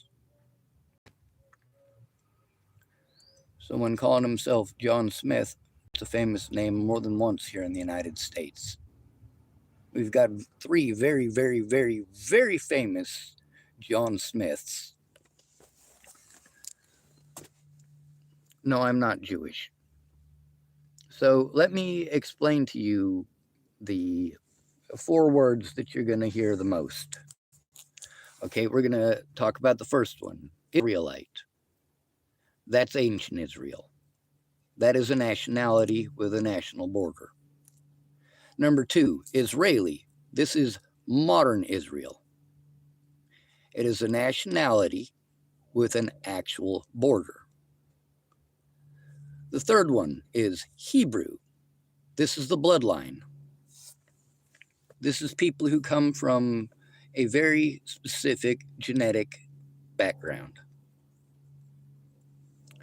And according to Judaism, or Jew, these are followers, Jewish people, followers of Judaism. This is a religion. The religion is different from the bloodline, and the bloodline is definitely different from the nationality, and a lot of people get those confused. Yes, I look Hebrew. No, I'm not Jewish. Yes, many people have assaulted me for looking Jewish. Yes, I've had my life threatened for looking Jewish. I've also had my life threatened and been assaulted for being a homosexual. I've also been assaulted and many other crimes by people who wanted to call me the N word.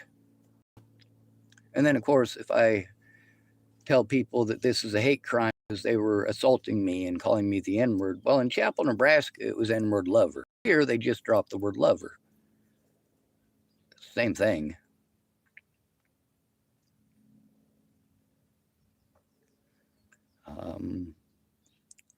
Josh typed Mormon John Smith. Yes, indeed, he's one of them. There's also John Smith, who is part of the first colonization here in the actual United States, because Christopher Columbus did not land in Chesapeake Bay. He landed in Haiti. So, yeah, there's that to be considered as well. There were pilgrims with the last name Smith. John Brown is a famous name too. Matter of fact, it was because of a white man named John Brown that there was such a big deal about slavery. So great of a deal that the South decided if President Lincoln won, they were leaving the Union.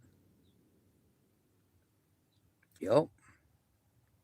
Nothing scarier than a bunch of slave-owning Southerners who want to use the Bible as their excuse to own slaves. Oh, well, the Bible has instructions for owning slaves, so it's okay for us to own slaves. The Bible says it's okay.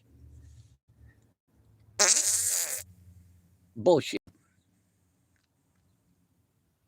Oh, well, you're telling us states in the South that we can't have our God-given right to own and possess human beings as animals. You telling us we can't do that? Nothing they were more afraid of than 4 million black people picking up a rifle and saying, I fucking dare you, Joe. That's where anti-homeless law came from.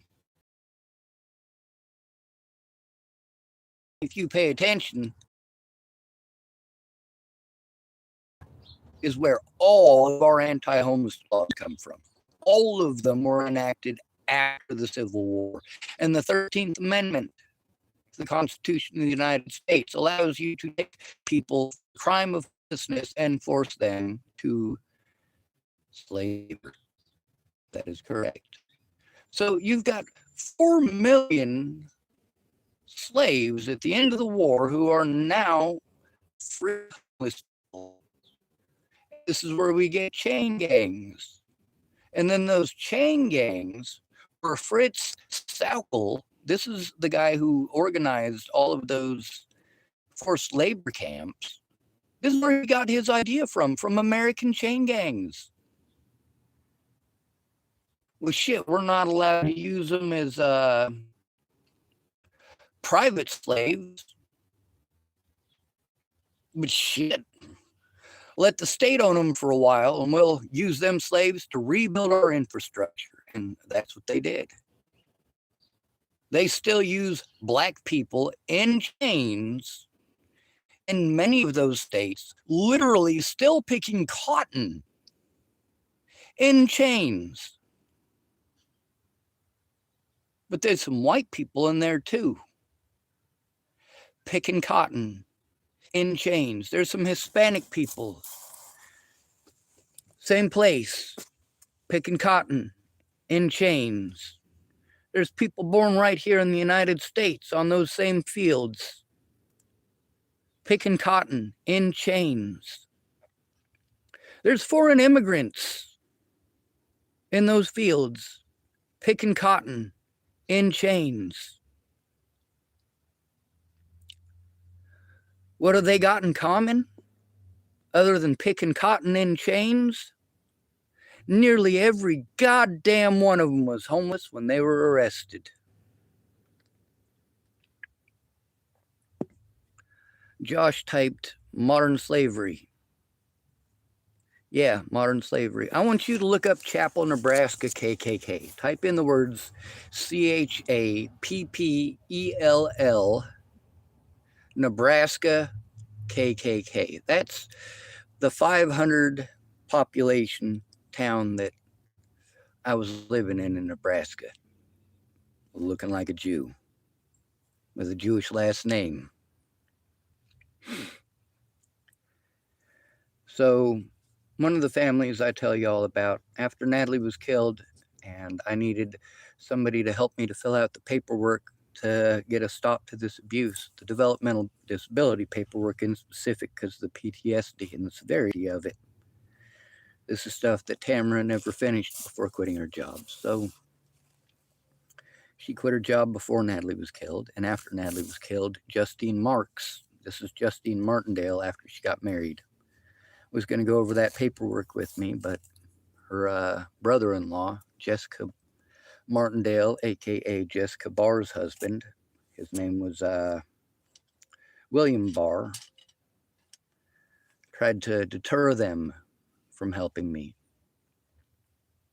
Now, back when I was in high school, Justine Martindale used to scream shit out the window at me like Hail Hitler. And I'd scream back, that's not a very smart thing to be saying to a Jew. Now, I'm not actually a Jew, but I was hoping that the sentiment got across.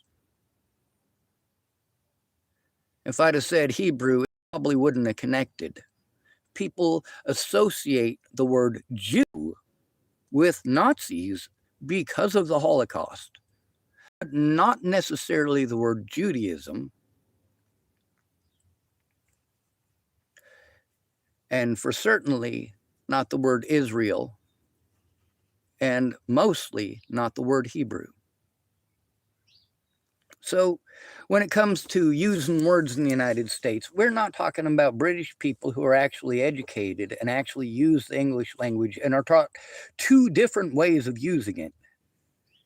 If you've ever spoken to a British person and they're talking to another British person when you walk up, you might not know what the fuck they're even saying. None of it makes sense. But when they start talking to you, they use proper and enunciated English.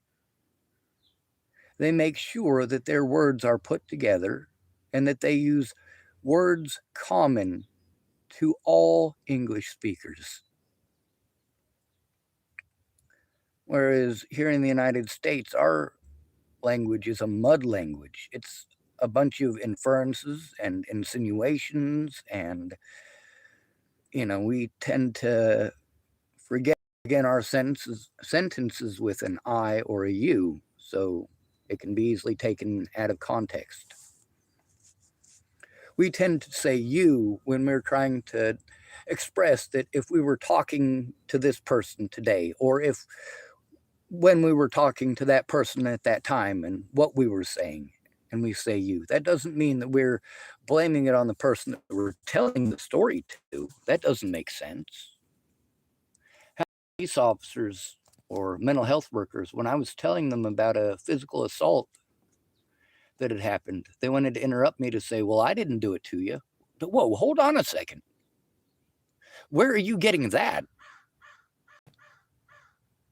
Where are you getting the belief in your delusional head that when I said that, well, for example, when I said Andrew Wolnez assaulted me, and being told by a a TFCC worker, well, I didn't do it to you. And then, of course, with the situation with Molly, getting to hear Timothy Sadler telling me he didn't do it to me. He's an officer. He should have done his job. He should have done his job when Molly was vandalizing my vehicle. He should have done his job when Andrew Wolnez was busted vandalizing my vehicle. He should have done his job when they were putting rocks through my window. All these cops have done is try to cut me off from getting help, cut me off from resources, prevent me from being able to shop, prevent me from being able to get gas, prevent me from having a vehicle. I mean, basically, what's the point in going to these predators for help, especially after they know very goddamn well that I had a hand in turning in Ray Rao? And I just highly recommend typing the word Ray, R-A-Y, and then R-A-U, and then type the words Tillamook, Oregon, and click in your little googly thingy that says news. Click. You'll get to see some stuff about how they were talking nice about the feller. And then you'll get to see that he got busted for exactly what I exposed on my YouTube channel.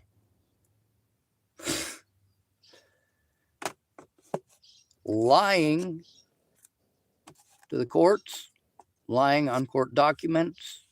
But the 4 that he got actually arrested for, out of the over 80 counts of it, he got arrested for 4 counts of theft from the locker. And I don't remember what the exact name of the charges was, but literally he had stolen methamphetamines in specific and money in specific out of the evidence locker.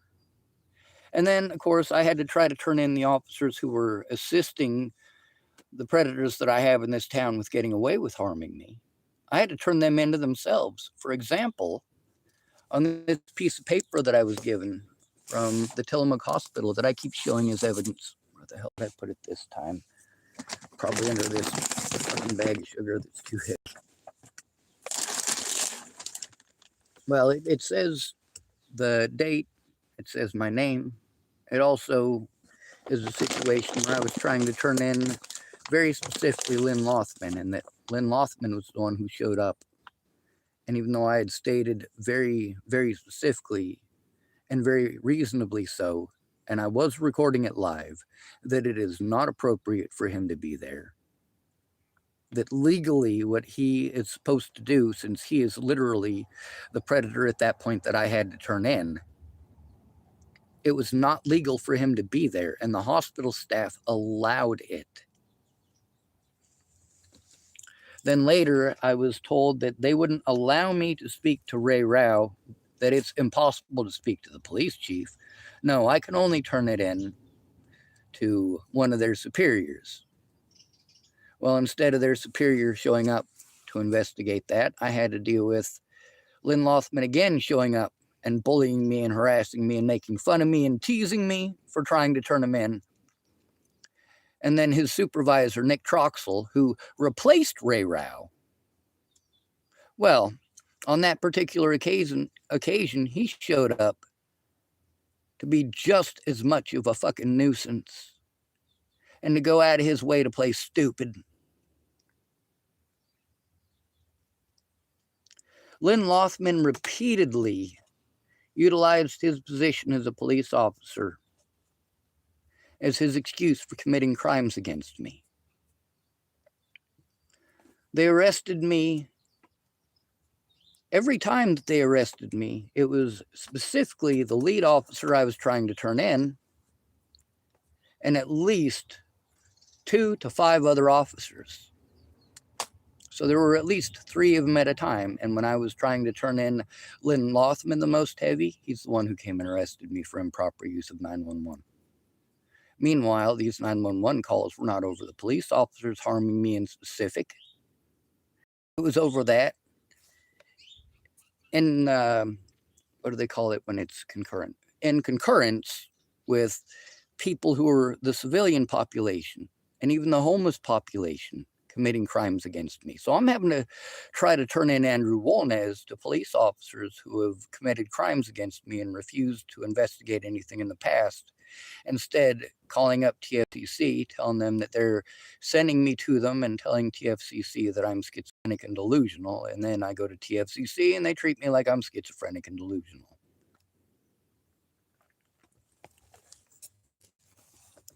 Also, I want it to be known that I did absolutely break the law more than once. I fessed up to the law I broke. I even pled guilty to some of the laws that I broke. I also pled guilty to laws that I did not break. And every law that I broke, I was forced to break. You want to tell me, oh, nobody held a gun to your head? No. Even more scary than that. They told me that they were going to get a hold of my sister, and then my sister got a hold of me saying, yeah, they got a hold of me and your niece and threatened to kill us both. Yeah, that fucking evidence is on this goddamn YouTube channel. So Nick Troxel is now the police chief. He was the acting police chief. So for over a year being the acting police chief, I was told repeatedly that the reason that I couldn't turn it in is because, well, he's only the acting police chief. He's interim, so he can't actually do anything.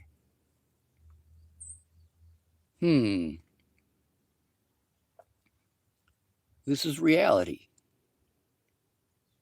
In reality, I'm not going back to the Shell station because I'm not going to have Israel play victim. I'm not going to have any of his coworkers trying to play victim either. The moment you start playing victim, I'm fucking gone. I don't spend enough money at that fucking Shell station to make it worth their while anyway.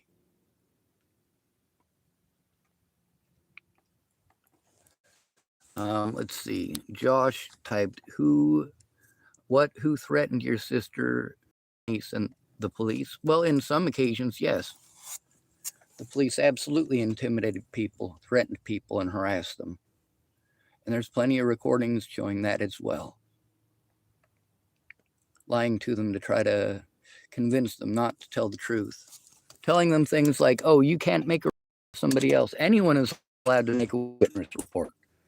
If they're making a report, they're not making a report for someone else. There's no such thing as a someone else report. There's a witness report. Yeah. When the only witnesses that you allow are ones that are absolute fucking liars and drug addicts, and you've got all sorts of evidence showing that they're drug addicts and liars, and you just refuse to look at the evidence and pretend that it doesn't exist. You want to look the other way.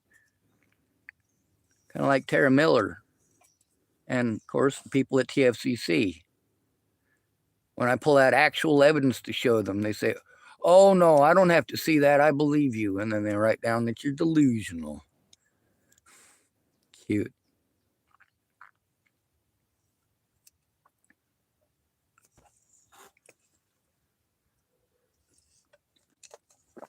I don't know all of the people who threatened my niece. I don't know all of the people who threatened my sister. What I do know is that I gave out a safe phone number, one that Andrew Wolnez did not have access to. I gave out that safe phone number when I got the protection order against Andrew Wolnez. And within 24 hours of that, I'd had over 2,000 calls from restricted numbers, which the police wanted to play off like it's no big thing, like it didn't happen, like it doesn't exist, like it's a schizophrenic delusion. And then they would only call me from restricted numbers. So how can I tell the difference between one of the 2,000 calls from Andrew Wolnez, which, by the way, I also answered the phone and got to hear his fucking voice. It was absolutely Andrew Wolnez, and I was trying to play that. But David Martinez wasn't going to see it. He wasn't going to look at it. He wasn't going to nothing. And that's live on my YouTube channel as well.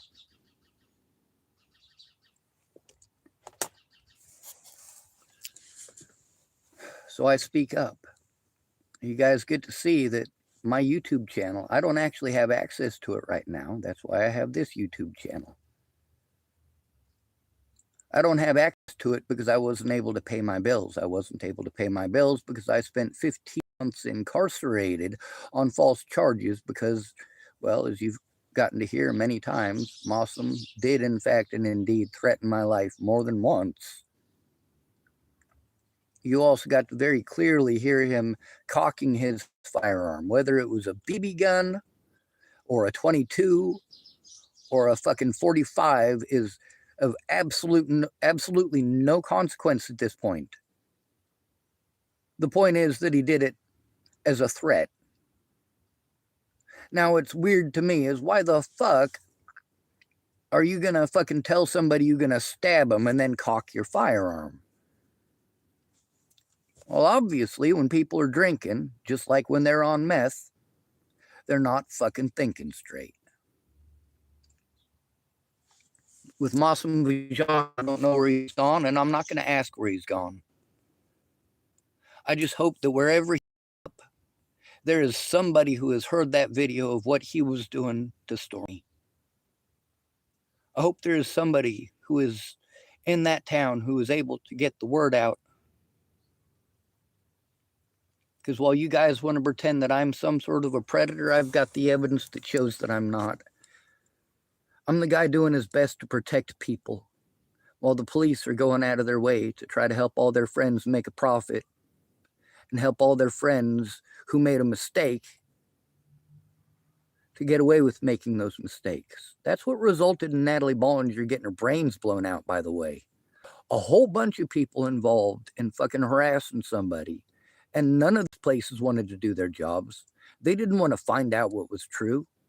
They wanted to make some money. Nicole Peralta, to her for over 6 months. I want to say it was closer to 8 months. But I went to Peralta in Nebraska. Had to travel and spend my disability money to go back and forth between Nebraska and Colorado over and over again to see her. Now, was I going to see her because I was needing a therapist? No, I was going to see her because I was told by the police that that's who I needed to go to. They wanted to pull the whole suicidal thing. Like I said, with Tim Beeson calling up and telling me that he's going to kill my sister and my niece, and the same phone calls that he's threatening Jamie and Zyler. Well, yeah, that's probably a pretty decent keynote letting you know that that particular threat in specific came from Tim Beeson. But I'm not for one moment going to pretend that every single threat against my life came from Tim Beeson. I know better.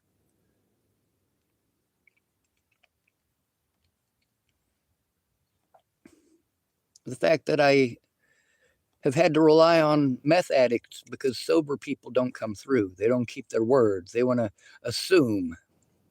And they're too busy assuming that you're a schizophrenic fucking drug addict because you're homeless. I mean, what am I supposed to do? What kind of help am I actually going to get from people who think like that? Or people who think that if they just ignore it, it'll go away. Oh, Sean, you know what? I got a great idea. If I pretend that you're not being assaulted over things you didn't do, then it means that you weren't assaulted over things that you didn't do. See, problem solved.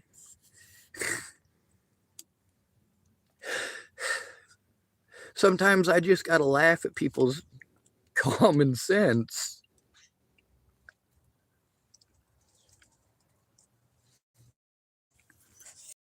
Type in there about evil, and, you know, with the exception of Ted Bollinger and 2 of the officers, I got to say that most of these people aren't evil. They might be lazy. They might be stupid. They might be selfish, but not evil. No, most of these people, the fuck-ups that they're making are fuck-ups of self-preservation. They made a mistake. They don't want to get in trouble. They screwed up, but they don't want to be judged. They passed judgment improperly and wrongly, and they don't want to be treated that way back. They want to call you a pedophile, but they don't want to be called a pedophile. They want to call you a rapist, but they don't want to be called a rapist. They want to call you a murderer, but they don't want to be called a murderer. Meanwhile, when Jennifer and David told me that Andrew Wolnez was a pedophile, it was after Andrew Wolnez had not only physically assaulted me, but also claimed in that very same video that I was a pedophile. After I had walked away from him, after I had followed the instructions that I was supposed to follow,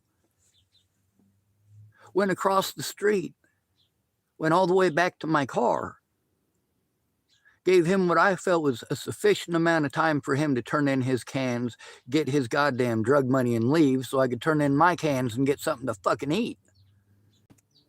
And as I was going back to turn in my cans, lo and behold, there's Andrew Wolnaz. Well, he's already fucking threatened my life already by this point. And he's fucking eyeballing me like he's gonna fucking come at me. You goddamn right, I pulled out my goddamn recording device, which was still recording.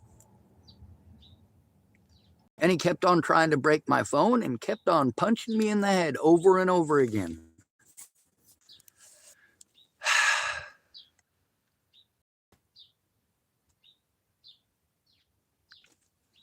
I see what you're doing with the Lenny thing, but here's the thing, is that when I do something back, most of the time I'm not doing any of the things that these people are actually doing to me. I'm not actually going to go fucking assaulting people like that. Are you fucking nuts? Not you guys, obviously. Although you probably are just as nuts as every other human on the planet. What's the difference between people and animals? All people are fucking crazy.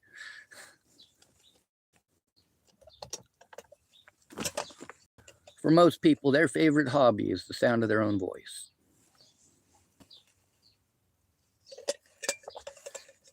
Their idea of helping somebody that they nominally give a shit about versus their idea of helping somebody who they actually care about are miles apart. If your daughter comes to you and tells you that she's being raped, no matter who she's being raped by, you take it seriously right then. Otherwise, it might result in a situation where she has to cut on herself, try to get your attention, and then you have her locked up on suicide watch, and for the rest of her life, she's mentally ill. That's her title, that's her tag. Anybody who she dates who decides to be abusive can use that against her. Anybody who decides to physically assault her or rape her can use that against her. If a victim gets PTSD from the abuse, like myself, then they can use the fact that the victim has post-traumatic stress disorder, call them mentally ill, and try to insinuate that that person is schizophrenic and or delusional. And many, many, many cases across the United States have been thrown out because the victim was so terrorized by her rapist and his friends that she could no longer function. And now that I'm like that, I don't have a vagina, so it's okay. There's a running joke with these police officers. After they've committed a crime and you've tried every one of their protocols for turning it in, but they don't let you follow their protocols. And then they tell you that you didn't try because you didn't follow their protocols. Got to turn your predator into themselves. That's stupid. Having to turn in Kylie at TFCC to herself was stupid. Having to turn in Catherine Cias from TFCC to herself is stupid. Having to turn in Sheriff Scott DaCosta to himself is stupid. Having to turn in Deputy Cody Selhorst and Deputy Hahn to themselves is stupid. After these people have screwed up and you're told, oh, well, you have to go back to that service. You have to go back to those people. And you have to, they're telling me to do the same things with all these other services that they were telling me to do with Natalie Bollinger. Well, you need to call her up and ask her to stop. Tell her how it makes you feel. You got to turn it into Natalie.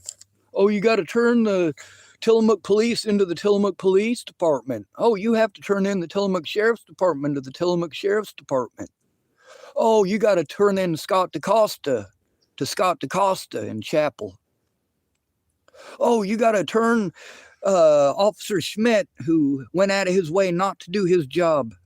You have to turn in Officer Schmidt to Officer Schmidt. Or in Longmont, I had to turn in Officer Amanda Jonas to Officer Amanda Jonas.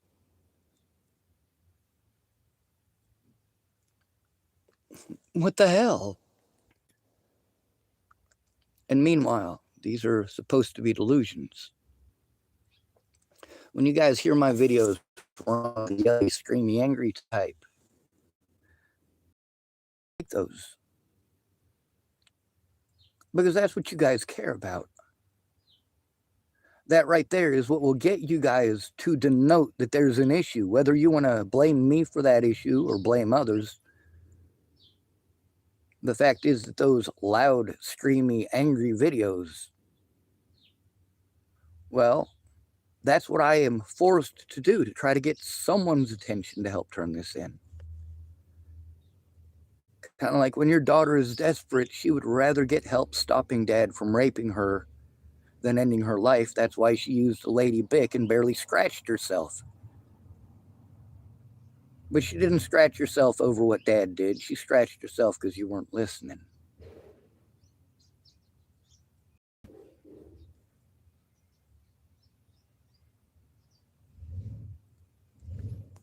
Sorry, there's a vehicle outside that was a little loud, and it sounded like someone got into a car accident almost for a second.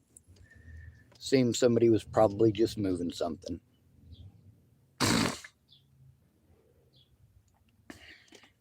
And then, of course, I get called a conspiracy theorist. What do you mean a conspiracy theorist? I'm going to tell you something here. If somebody is taking their fist and swinging it at my face, that is neither a conspiracy nor a theory. That is a fist. I'm pretty sure that the English language does contain a definition of the word fist. I'm tired of people doing basically the equivalent of punching me right in the face and saying, oh my God, did you see that? He just assaulted my fist with his forehead.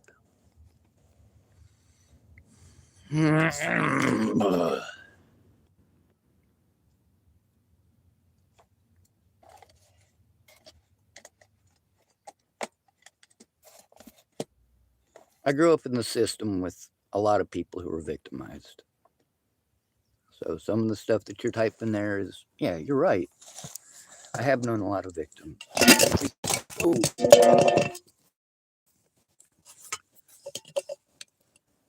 Well, there went the rest of my coffee. Oh, well, I didn't eat it. I'll make some more when I get off of this video. Oh, wow. Apparently I scrolled up quite a bit. I did not grow up in an orphanage.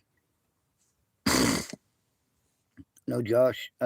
What happened is when I was 4 years old, my dad went to prison for 38 counts of cocaine possession with intent to sell, and he was sentenced to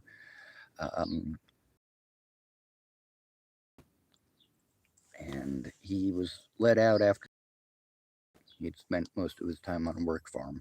But that's neither here or there. When I was 4, he went to prison. My mom wasn't allowed to have us because she was in and out of rehab for cocaine, and that pretty much persisted through most of my youth. So I got to grow up with minorities and get my ass beat for being white. I understood why. The arresting officer was white. The prosecutor was white. Your public defender or public defender was white. The people who drove you to the facility are white. And the majority of the people who work at the facility are white.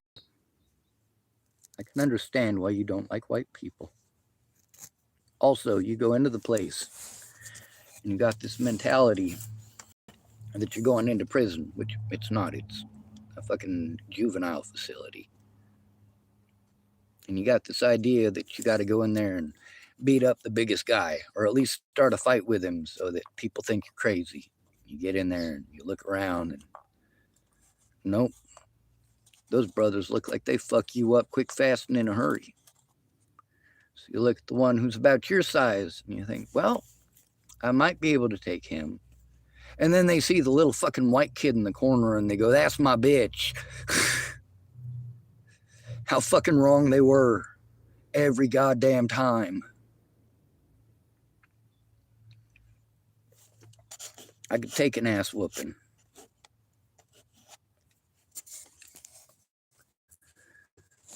Now then there's the situation when I was 13. There was a black kid in one of them institutions. And they told him that he needed to beat my ass. That if he didn't beat my ass, they were going to take away his black card. But he lost. And when I was looking at the cafeteria at lunchtime, I realized, Jesus, all the black kids that were telling him they were going to take away his black card, they just brought me his lunch tray. He ain't allowed to sit with them. They talking to me like I'm their best friend. Well, that was the last time I intentionally won a fight against a black kid. Because I was stuck at that table thinking about how horrible it was for that kid who lost a fight. I didn't even want to fight. I wasn't even interested in fighting. But in the system, you don't have a choice. Yeah, I was in boys' homes. I was in group homes and foster homes mostly. At one point, they ran out of group homes and foster homes to send me to, so they sent me on a tour of several different facilities. These are not, well, they're youth facilities, but they're not orphanages, they're not group homes, they're not foster homes, they're juvenile detention. And I wasn't there because I'd done anything wrong either. I was there because they had this thing similar to the Scared Straight program, where if you're a kid in foster care because you're a bad kid and unmanageable and your parents can't have you because you're unmanageable, then they send you on a tour, like 2 weeks, I think it is, per facility. And there's 3 facilities, so it's like 6 weeks overall. And you are locked up with pretty atrocious shit. Although mental institutions, which, yes, mental institutions, that tends to happen when they want to believe that the people who are harming you would never possibly harm you because they get money from the state. Good golly gracious, you gotta love that. Centennial Peaks Mental Hospital. That's how they found out I have a really high IQ and that I could read the word schizophrenic upside down. Yeah, I was 6 years old at the time. So I was pretty fucking smart as a kid. Leslie Carter, she's an autism specialist. She's also a certified state forensics evaluator. Said that's a horrible thing for autistic kids to actually be good at. Because although you're really good at that at age 6, fact is that the other kids are going to slowly catch up to you. And by the time they do catch up to you, you really don't have anything special anymore. That's not special about you anymore. Because everyone your age can read. Or most people your age can read.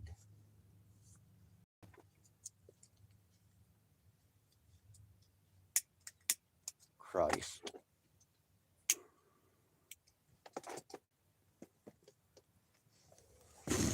Anyway, I've been sitting on my ass long enough.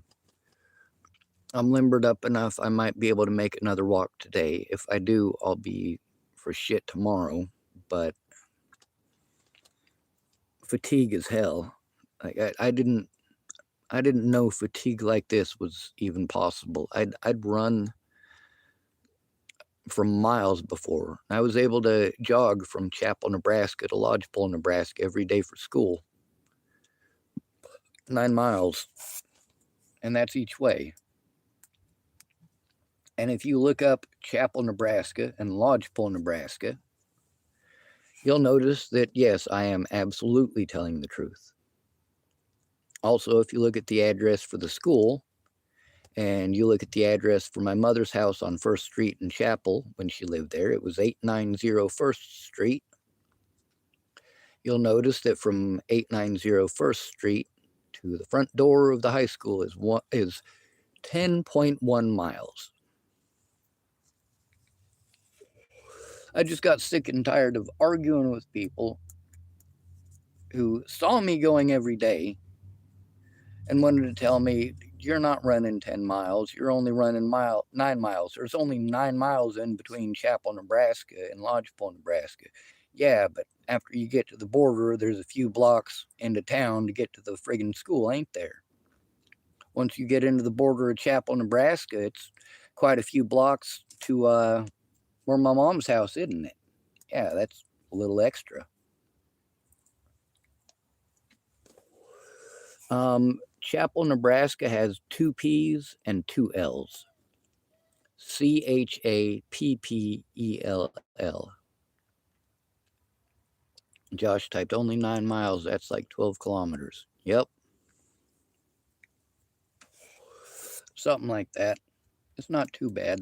I just recently started learning some of the conversion ratios for kilometers to miles and, of course, centimeters, meters, millimeters, and how they correlate to our American standard. That would be inches and yards.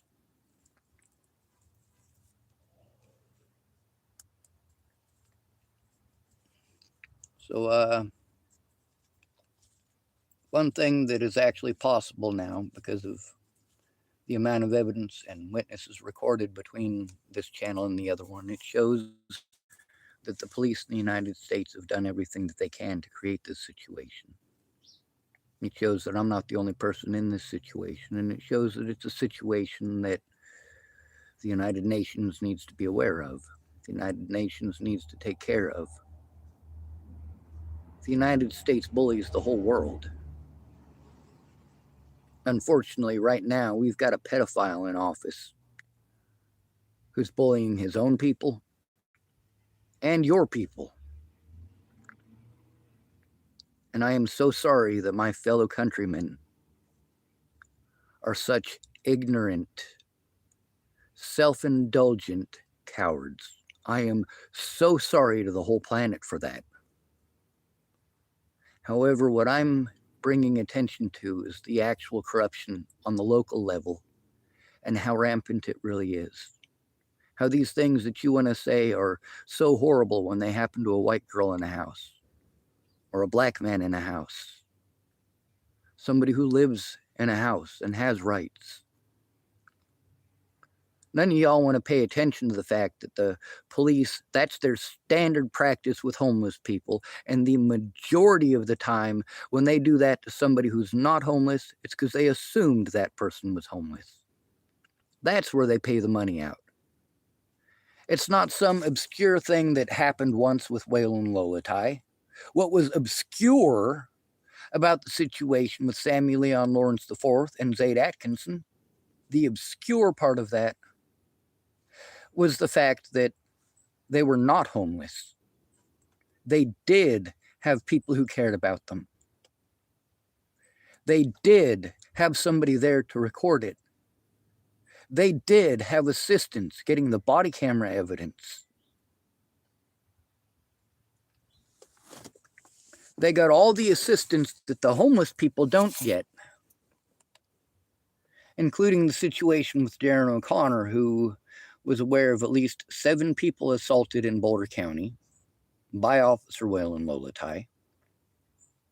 6 of them he did tell the news about, and the news spoke about. 3 of those he got directly from me. And he had made his whole platform on helping the homeless. And then he threw away every single person on that list who was homeless. And the only people that he actually made an effort to help are Samuel Leon Lawrence IV and Zaid Atkinson. That's it. The 2 black men in houses. Well, you guys pretend I'm a bad person and deserve to be assaulted by the police because I cursed at the son of a bitches. Well, I didn't start off cursing at him. Zaid Atkinson did. Many of these people did, just like Israel at the Shell station decidedly did. He decided it was okay to treat me like an animal, to treat me like I was less than a human being. He chose not to speak to me in an appropriate way about the situation. When the situation was happening, probably would have been the appropriate time to say something. But I do remember the situation. I was making comments about his hair and comments about his hat, and letting him know that's what people had done to me. Now, there's also the sheer quantities of recordings I have to go through. Most of the time that I'm not making a live video or recording stuff on video, I'm having to look through the evidence to find the stuff to put on the video, or listen to the evidence to find out exactly what day a particular incident happened or exactly what was said.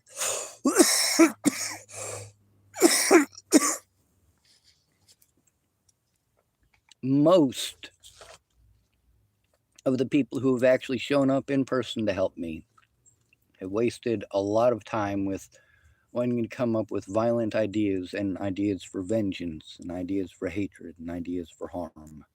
Now, I'm about to end this video, but I want you guys to know that regardless of what happens to me, let's say Andrew Wolnez gets a hold of me, or Ted Bollinger somehow finds a way to do so. It's not like I'm hiding where I'm at. Or maybe I get blasted by one of these cops. Or maybe I just have a heart attack and die. I want you to know that all of the evidence that you need to get judges to open this shit up is on these YouTube channels. It's on here. You can still fight this battle without me. You can help to expose these predators. You can also see very clearly the evidence of how many victims help their predators and why. Hey, you don't want to turn in your dad for doing what he did to you. You got some happy memories with him. You did some fun things with him. But how do you get that shit out of your head? Like with Natalie Bollinger, her dad owing people money for drugs, so he'd give her heroin and let them have their way. A lot of people tell me to contact folks. If you don't look at evidence and turn it in with me, I'm going to have difficulties explaining the whole situation in the 5 minutes that they may allow. It may take 10 or 15 calls to convince them to even take a look. These things are very difficult by yourself. And a lot of these places, when they blow you off, make that mistake the first time, well, they don't want to give you a chance after that. Does the media want to tell the truth about the Natalie Bollinger situation after claiming that the arrest in Boulder was unrelated to the Natalie Bollinger situation? It was absolutely related to the Natalie Bollinger situation. I had to try to turn in Tim Beeson and Ted Bollinger and their friends and family for fucking harassing me and threatening to kill me.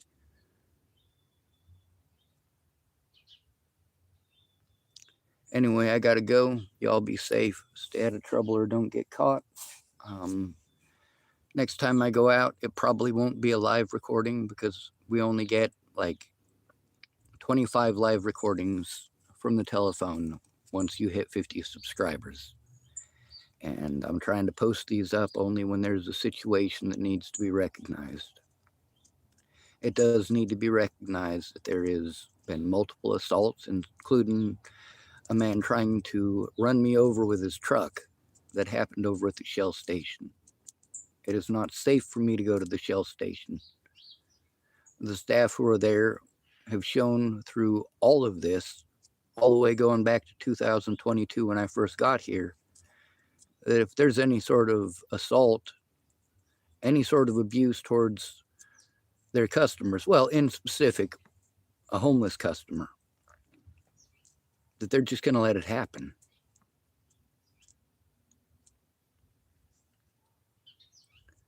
Let's see. Josh typed, I'll look up Ted Bollinger and Clan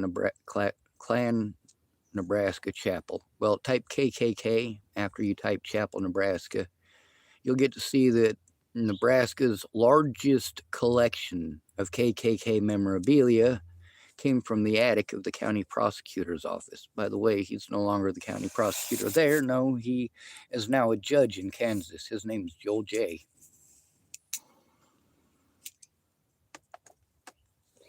Although most of that KKK memorabilia was actually the collection of Bob Richards, who had been the county prosecutor just prior to Douglas Pollock. Douglas Pollock got to be the prosecutor despite the fact that he didn't live in Nebraska. He lived in Colorado, and in Colorado, he locked his wife in a closet for 3 days and was allowed to continue being the prosecutor while on probation. Ugh. And this is all shit you can look up. That's the most sad part of all of it. You can look it all up. Anyway, y'all be safe. Stay out of trouble. Well, I should say it like this. Good to be rid of you. Thank you for coming to visit. Stay out of trouble or don't get caught. Remember, you are your brother's keeper and your sister's keeper too. And no victim left behind.